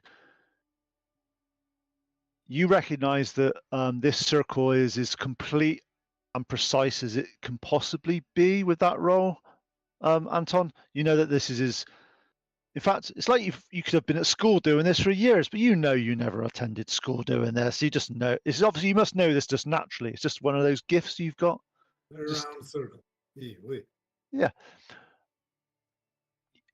The inner circles circle around each area, forming lines and intricate patterns.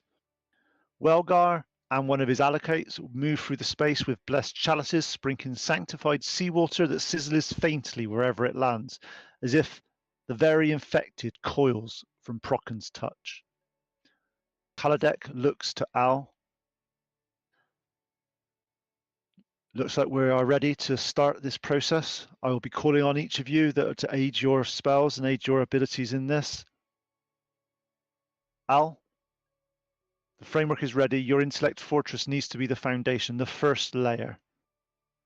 Cast it and I'll anchor it to the circle. Everything else builds upon your psychic barrier. What do you want? Step forward kind of nervously, kind of look at everybody and be like, he doesn't really like being the focal point.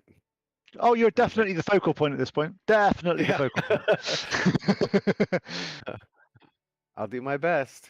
And he just kind of kneels down, takes a knee, and closes his eyes. Is he holding on to the lure, or The lure are we is using that as a- the lure is currently you've got hold of the lure at the moment. You've not. It's got to be put somewhere at the end.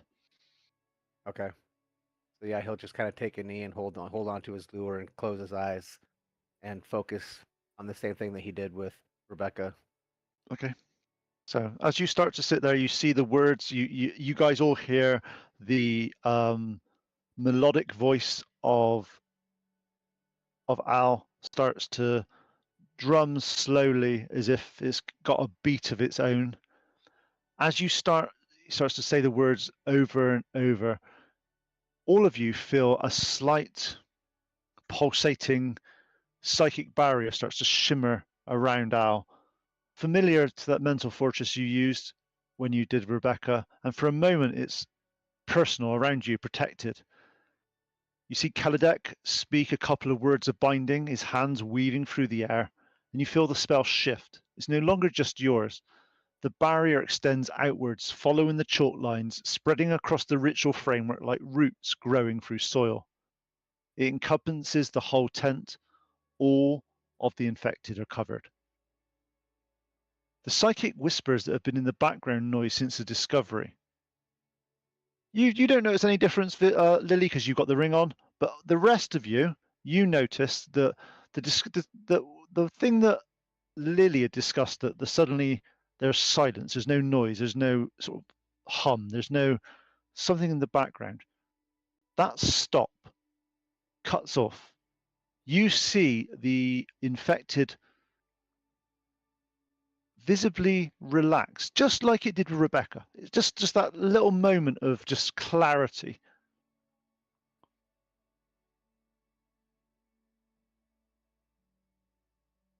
The foundation is set.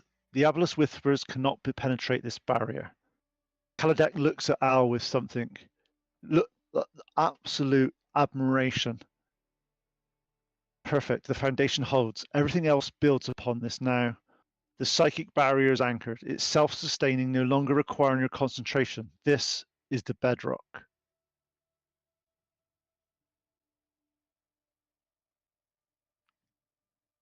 The foundation is set. We now must carry on with the second option. Al, please place the lure in the center of the tent. It is yours to do. So the moment the lure touches the center point of Kaladek's pattern, you feel it respond. It pulsates hot, not painfully, but intensely. Now the psychic barrier is blocking new whispers. The infection already present in the infected is nowhere to go. The lure calls to it and it responds. You can feel the psychic tendrils pulling away from their deeper minds, gathering around the lure instead, drawn like iron to a lodestone. Their faces relax further, their breathing eases. Feels as if like the psychic energy is being drawn into this rather than them. The lure sits at the heart of the ritual, pulsing slowly. The second layer is complete, building upon the first. Kaladek looks towards Anton. Anton, it's your turn. Channel your freeze. I think I want to use my and I've never done this yet, and I want to make a quick, hasty thing since I'm a spoiled brat sorcerer and it comes from instinct. I think I want to use my dragon breath first time and breathe it on the lure. Okay. And use cold. Nice. Okay. As you concentrate, you feel your power from within. You concentrate on the essence of your magic. You feel the cold emanating from your chest as you start to channel your power directly into the lure. All of you, the temperature in the tent and the of where you are drops noticeably, not freezing, but cold, that your breath suddenly starts to, when you breathe, start to see the breath of everyone, including the infected.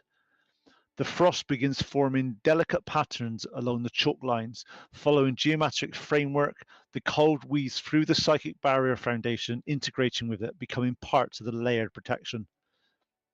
The infected breathing visibly slows as their heartbeat steady into a slower rhythm. The cold is seeping into them gently through the psychic protection around the centralized infection, preserving without harming them. No damage is being done to these people through your dragon's breath. Kaladek watches with fascination. Never would I have expected that. With the, it's not just chilling the air, it's creating a field of preservation that respects others' protections. It's not even hurting, it's just putting their bodies into hibernation whilst their minds remain shielded. That's what this swirl was.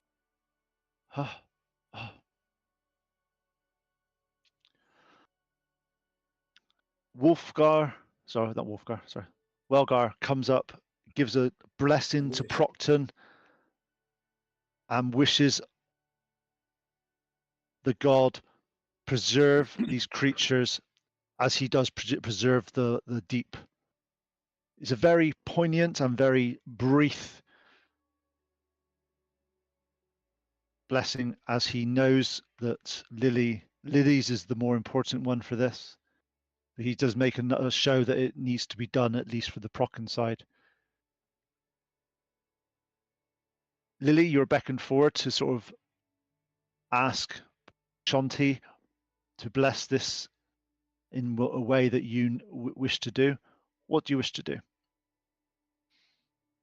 So she is going to, because we're like near the water, right? Yep. Yep.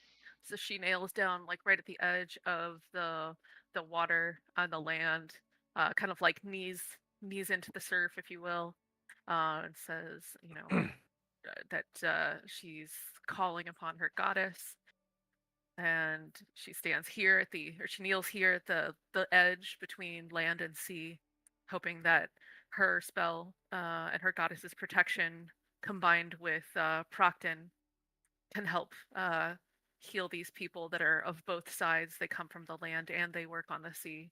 She hopes that by binding the two spells and the land and the sea together and the two gods, it will make it stronger. Okay.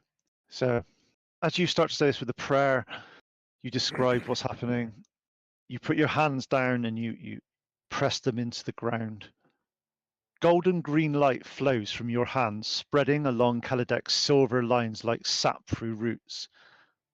As it fully forms the circle, you see tendrils like vines of roots reaching out from the circle into the sea, pulling up the sea and the nutrients from the salt and the water through the vines that you have produced from Ashanti.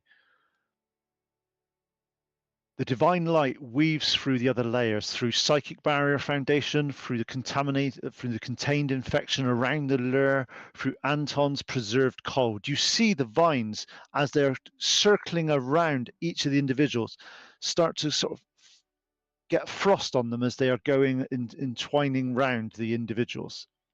The light wraps around each infected person like gentle hands, tucking seeds into the earth, and everything synchronizes.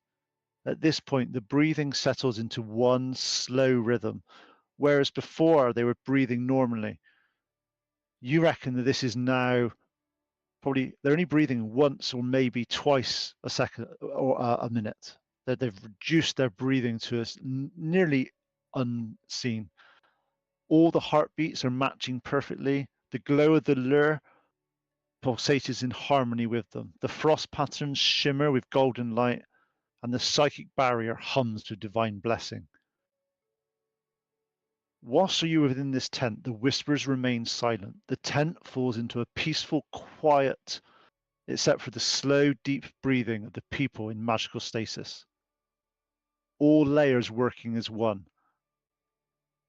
Psychic foundation, the contained infection, the physical preservation, the spiritual blessing. Whilst you are looking there, could I have some insight checks from everybody, please?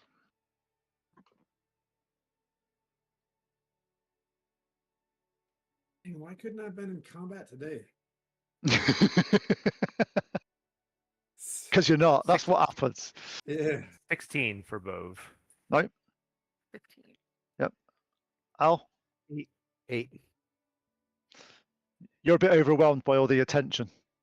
Mm-hmm. Oh, 18. 18. Right, okay. So you are noticing Lily and Anton specifically, both of you notice that everyone is, all the stuff we said there about the heartbeats, they're definitely still alive.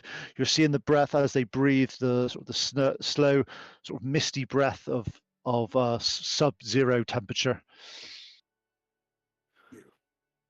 Anton and Lily, you notice, you can still sense the psychic infection. You can sense that it's still there. You can sense that it's gathering around the lure, but it's dormant, imprisoned, unable to advance past the psychic barrier, unable to escape the cold and the divine grace.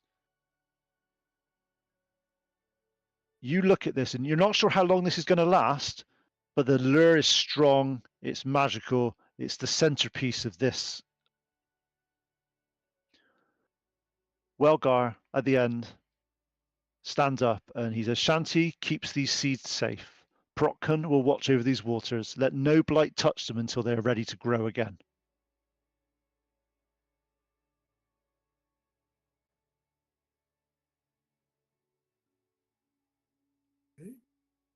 As you start to look at this, you're looking at each other. This is the first time this has ever been attempted before.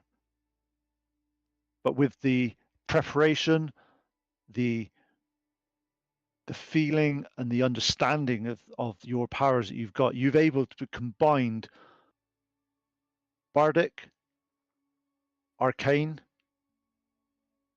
and divine energy into a method that you're able to slow the effect of this. You know the whole idea of this was not to cure. You know you can't cure this at this moment in time, but you're able to delay it. You're able to offset it. You're able to.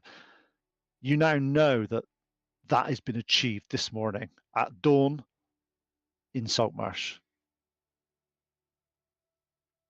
Good job, Bove. Yeah, right. I was here. I just, good job. Hey, this is pretty cool. Bove was doing the drum. Bove was doing the drum bit. Boom, boom, boom, I clapped for you. I clapped. Shark bait. Ooh ha ha. This has Try to taken make hoo-ha. quite a bit of time in the morning, so it's now coming up to sort of, I would say, mid-morning.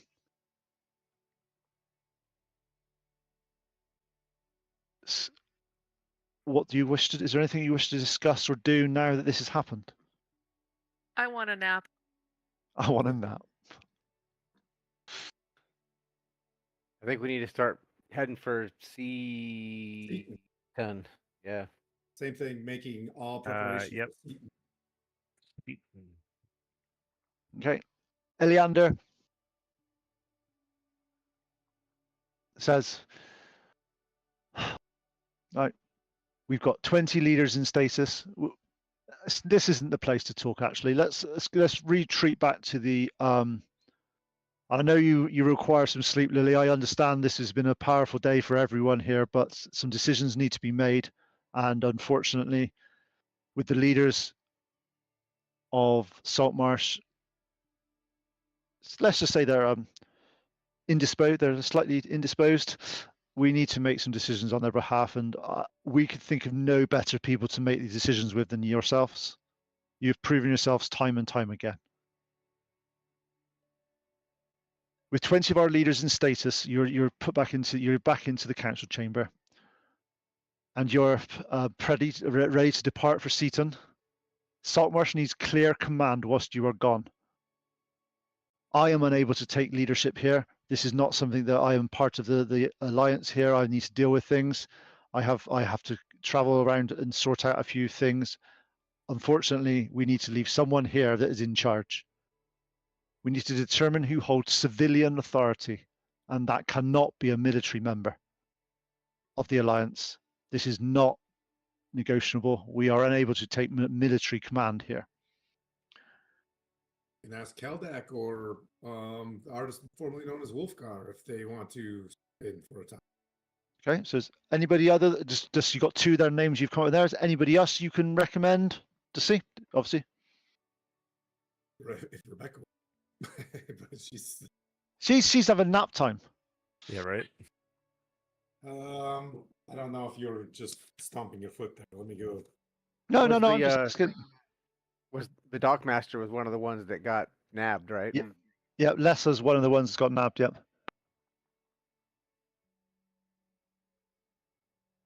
It's as if they targeted people you knew, just to be mean and nasty. Weird. What kind of DM would do that though? I know. I've heard he's a bit of a dick, so I do get it. I understand. I've heard that too. I hear that every session. In fact, Captain Ewell is in the alliance, right? Captain Ewell, was he just a? No, he's an alliance. He's an alliance captain. what about the lizard people? Yeah, yep. Captain, who was that then? Do you remember who that was? I know. In a Of course second. I know I'm being an evil DM. I know. Well, that would be really cool if a lizard man, took charge. Captain Seraph.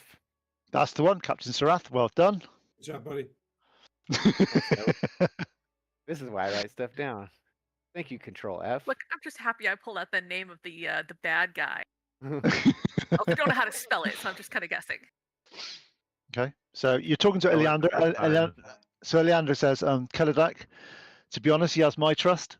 He's brilliant. He understands the crisis. He's got no political agenda at all. The traditionalists respect him. We could definitely do it. He's not, how do I put this politely? He's not the most charismatic member of the party, of the place. We won't end it there. If you need someone I don't know. He's good. It's a good idea. What was the other one you said? You said Welgar. Yeah. I suppose. That's a good idea. Everyone loves him. Everyone trusts him.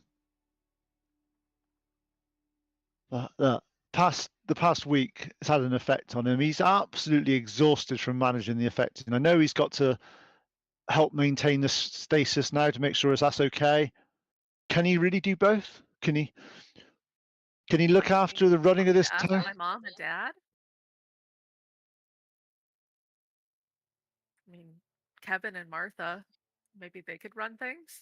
I mean, it's not like they've got a bakery to run right now, Oh, brutal. or an apothecary shop.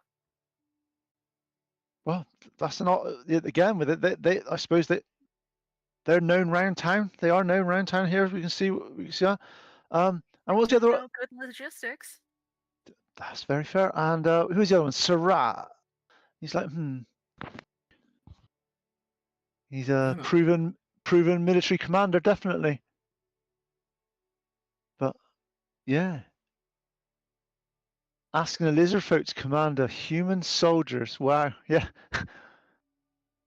I suppose it's not been done before. That's not saying it's not.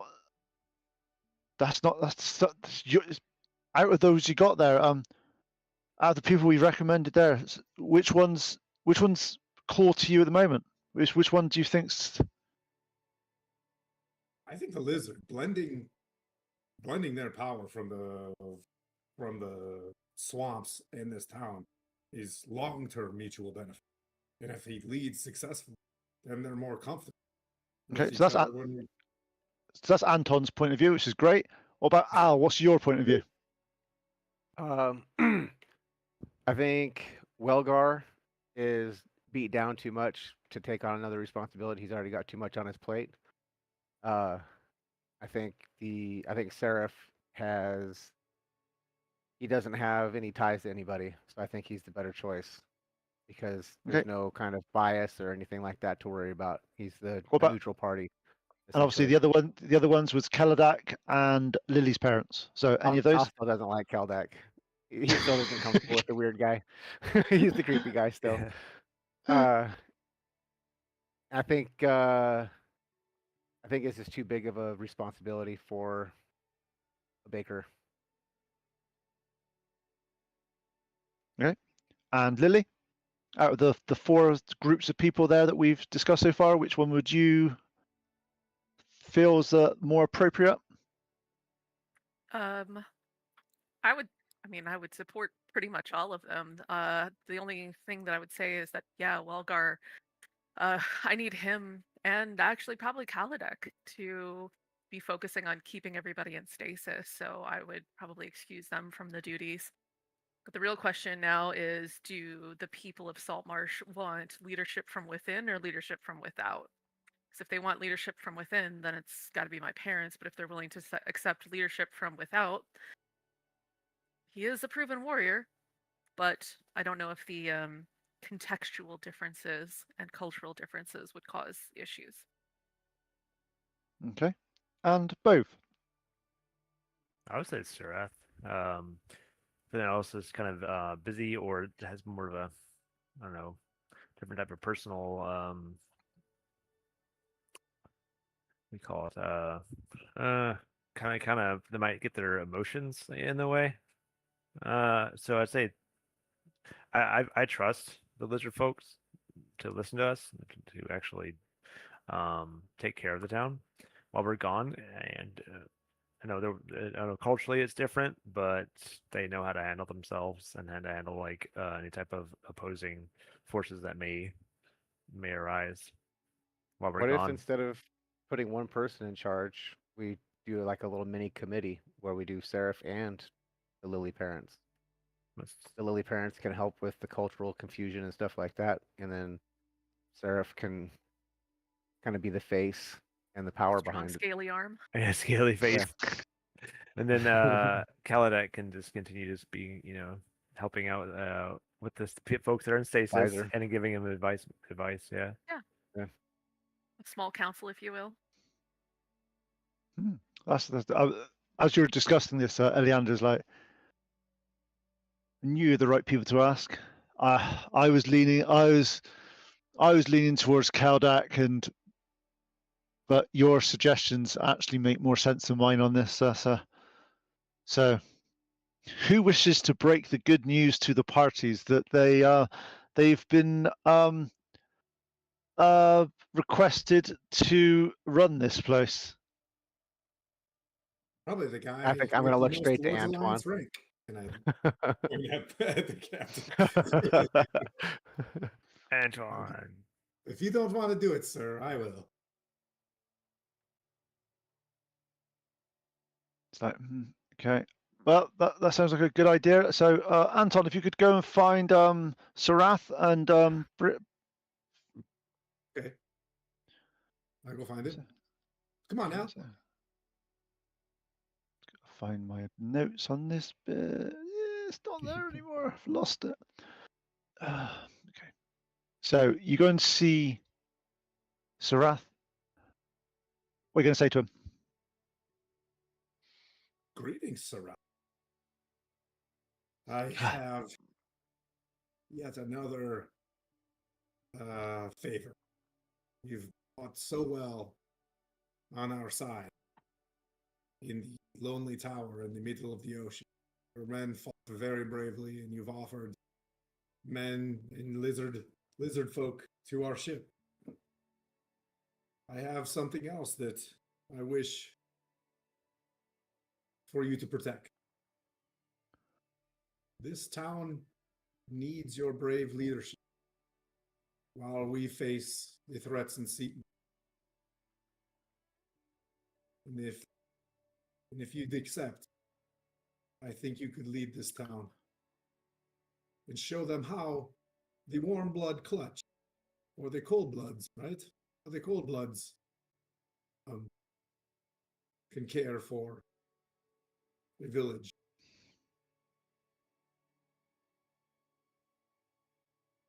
Wow. He looks quite sort of just a bit confused. And he's like, the warm blood clutch honors me with consideration. I can command warriors who would die for this town. But I am, he says a word in lizard folk. Sorry, I'm outsider. Are we sure the humans would follow lizard folk in time of fear? We'll look to Al. Yes. I think this is the time that they need the strength that you guys have shown.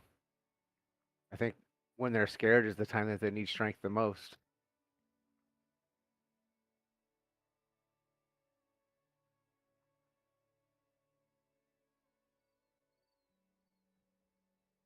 Okay. He's like, I will serve as always. We'll keep the clutch home and clutch nest safe and secure. Over to Lily. Lily, I take it you're going to go and ask Mummy and Daddy, because we could send random person if you want, or do you prefer? Oh, I think it makes sense for me to go. Yeah, and yeah, place Are you another Mr. burden and on them. Mrs. Lily?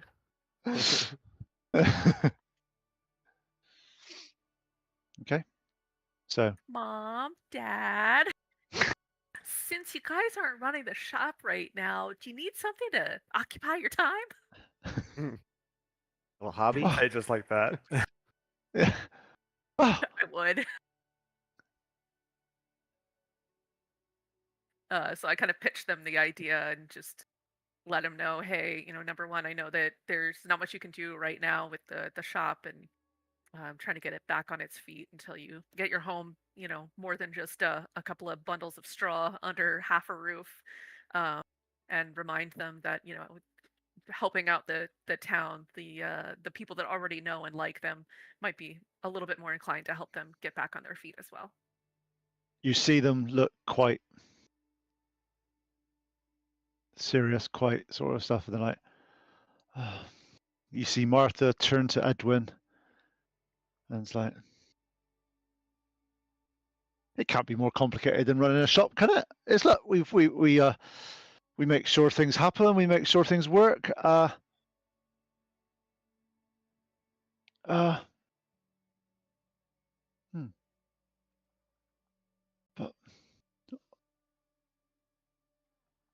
would it just be us, or is there going to be other people?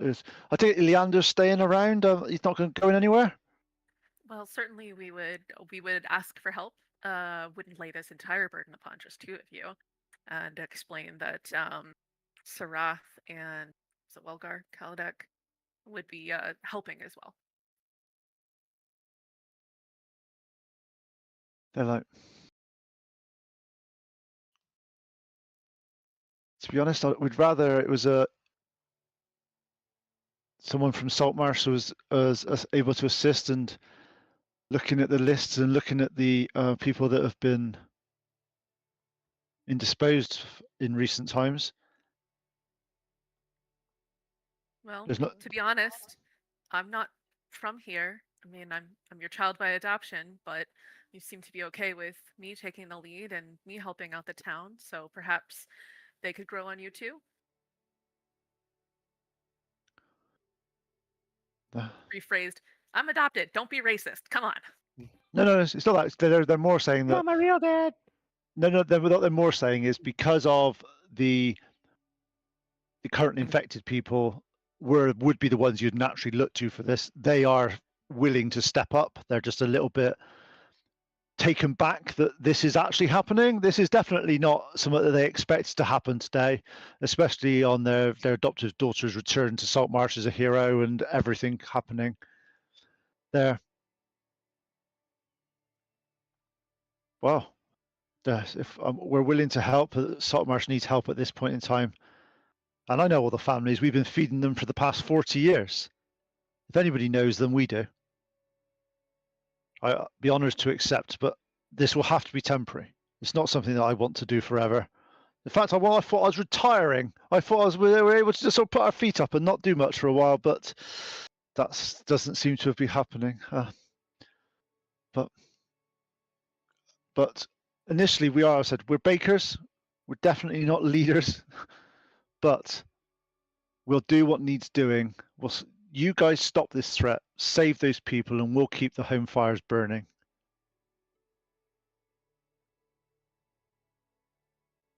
Thank you.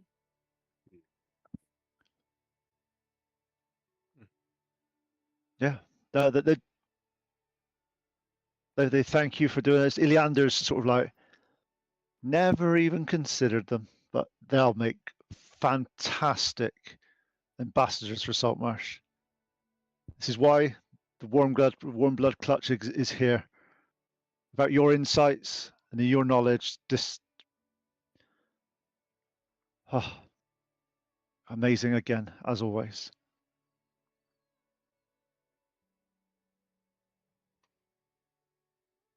Over the rest of the day, you are positioned into various elements and various areas, ensuring that you've got the correct supplies and various things for going to Seaton. Is there anything that you wish to do prior to leaving Saltmarsh, or is there any people you want to take with you, or is there anything like that? Is there anything? I think the crew it's still out there, right? So is Captain Yule with us? Is Cass? Like, do I have a full crew? You've got a full. You've got a full crew. The Legion men. There's 4 Legion men that are willing to stay on board with you and go that far. So they'll be able to act as sort of the guards and all that sort of stuff. Is there anybody else you wish to talk to or take, or are we leaving? We're leaving right away. Yeah. You'll be leaving on high tide, which is just after sundown. Okay. Or if there's anything you wish to do in Saltmarsh beforehand. Just to make sure I have a weapon. Yeah. Yep. As you go back to see your friend, he has managed to make 2 fist weapons for you. They're crude but effective. They've been made it looks like he's had like 2 or 3 smiths running on these full time. One is a replacement for your fisto, which is the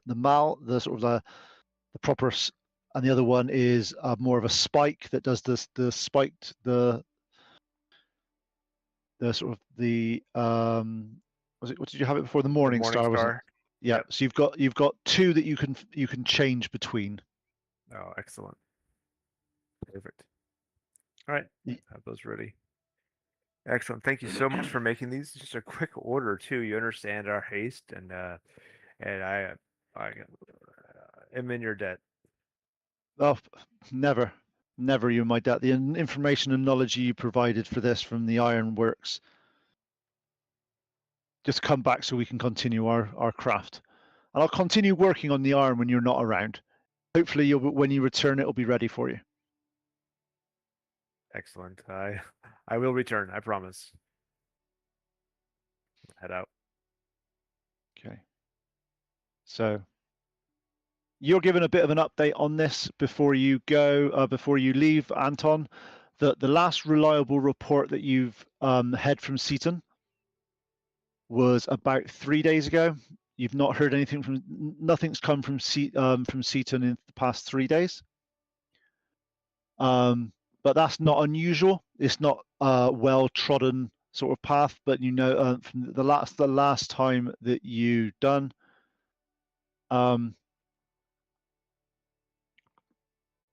so nothing's been out of the ordinary that you've been told on that sort of stuff, various things. So yeah, you just know that this is all you've got from this is that this is where you need to go. As you are leaving, Kaladek and Welgar talk to you all and explain that the ritual's stable, that Kaladek and Welgar will check it daily, and they'll be giving blessings of Procon over it as they talk, as they go through. Martha and Edwin with Sarath are there. You see that they have, let's just say, your mum and dad are just sort of they're dressing in their Sunday best, should I say? They're as if they've been trying to make an impression on the townsfolk now. Martha and Edwin walk up to Lily and say, "Come back safe, dear. It's all we ask. Just come back, and then maybe we can retire in peace. And maybe, hey, you can take over from our stead. You seem good at this."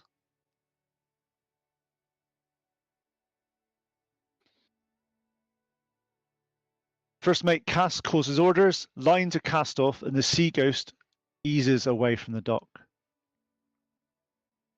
Lizard folk, the warriors, check their weapons with methodical precision. They've done this many times. The crowd watches in silence, no cheers, just hand raises in farewell, prayer, or both. As you look back towards Saltmarsh as you leave, you see the small town looks small, vulnerable from the water, damaged buildings, quarantine tents, thin smoke from the evening fires. The stasis glow from the main tent is just barely visible in a faint golden light that holds 24 lives in suspension.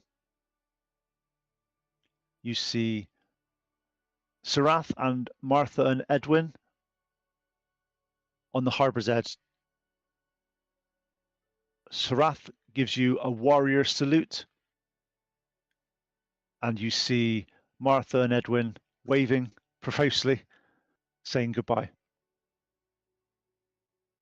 Saltmarsh fades into the morning mist, and the sea ghost turns south. The voyage to Seaton begins. Over the next couple of days, it takes 3 days to reach Seaton.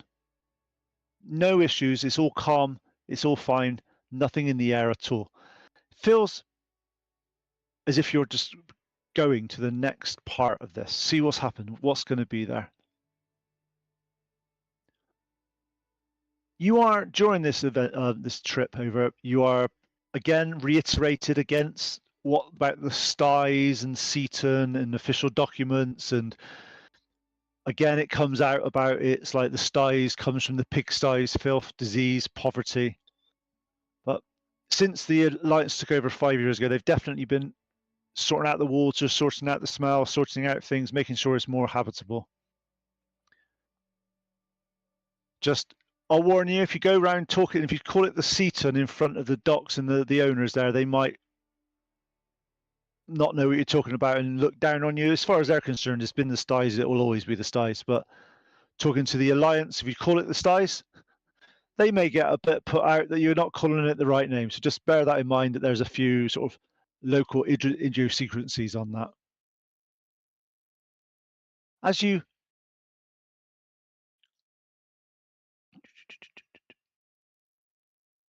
arrive, as you approach Seaton, the waters changes. It's subtle. The first colour shifts from deep blue to something greyer, murkier. The temperature drops a little bit, and you start seeing dead fish floating to the surface. Not many, but enough to notice.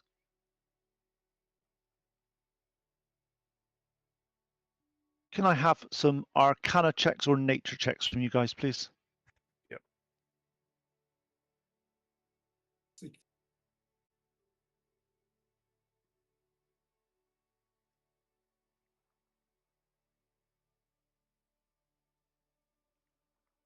Did anybody get a reasonably high number? 18. 10. 18, nice. 10. What did you get, Anton? Sorry, I missed that. 16.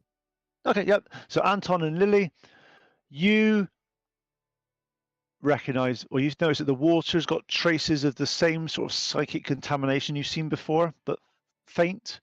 The air has been influenced by aboleth magic, but not as strongly as the fortress waters.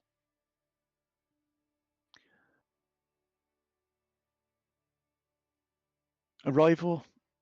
So on the third day, late afternoon, Seaton appears on the southern horizon, or as the sailors around start calling it, the skies. From this distance, it looks normal. Give me a second, I'll just put a picture in our chat.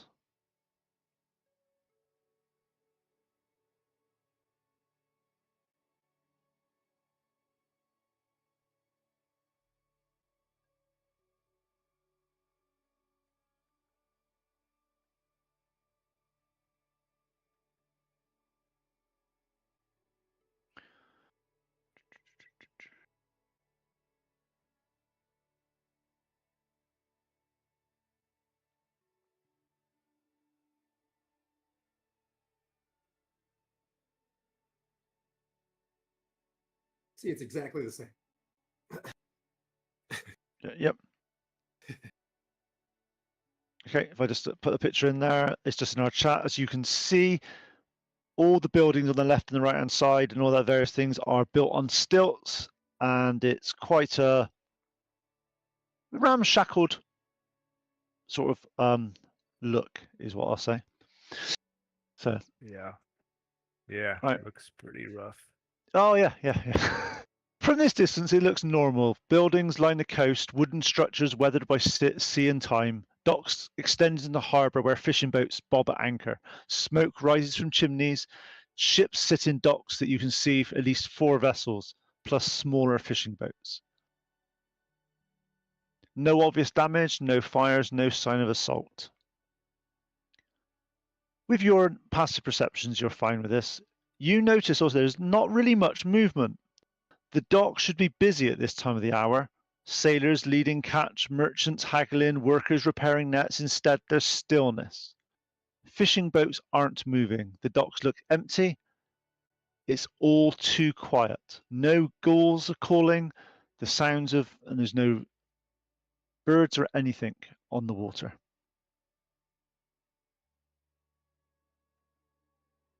As you approach and you glide closer, details become clearer. The buildings aren't damaged, but they look abandoned. Some shuttered, some hang open, some doors ajar. A fishing net lies half dragged over a dock, clearly dropped mid-task.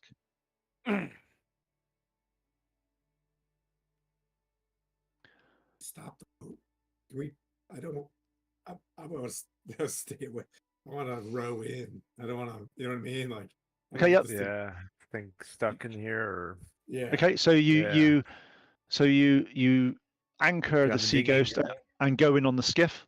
Yeah. As the skiff approaches the dock, the officer awaits. The town behind gets silent.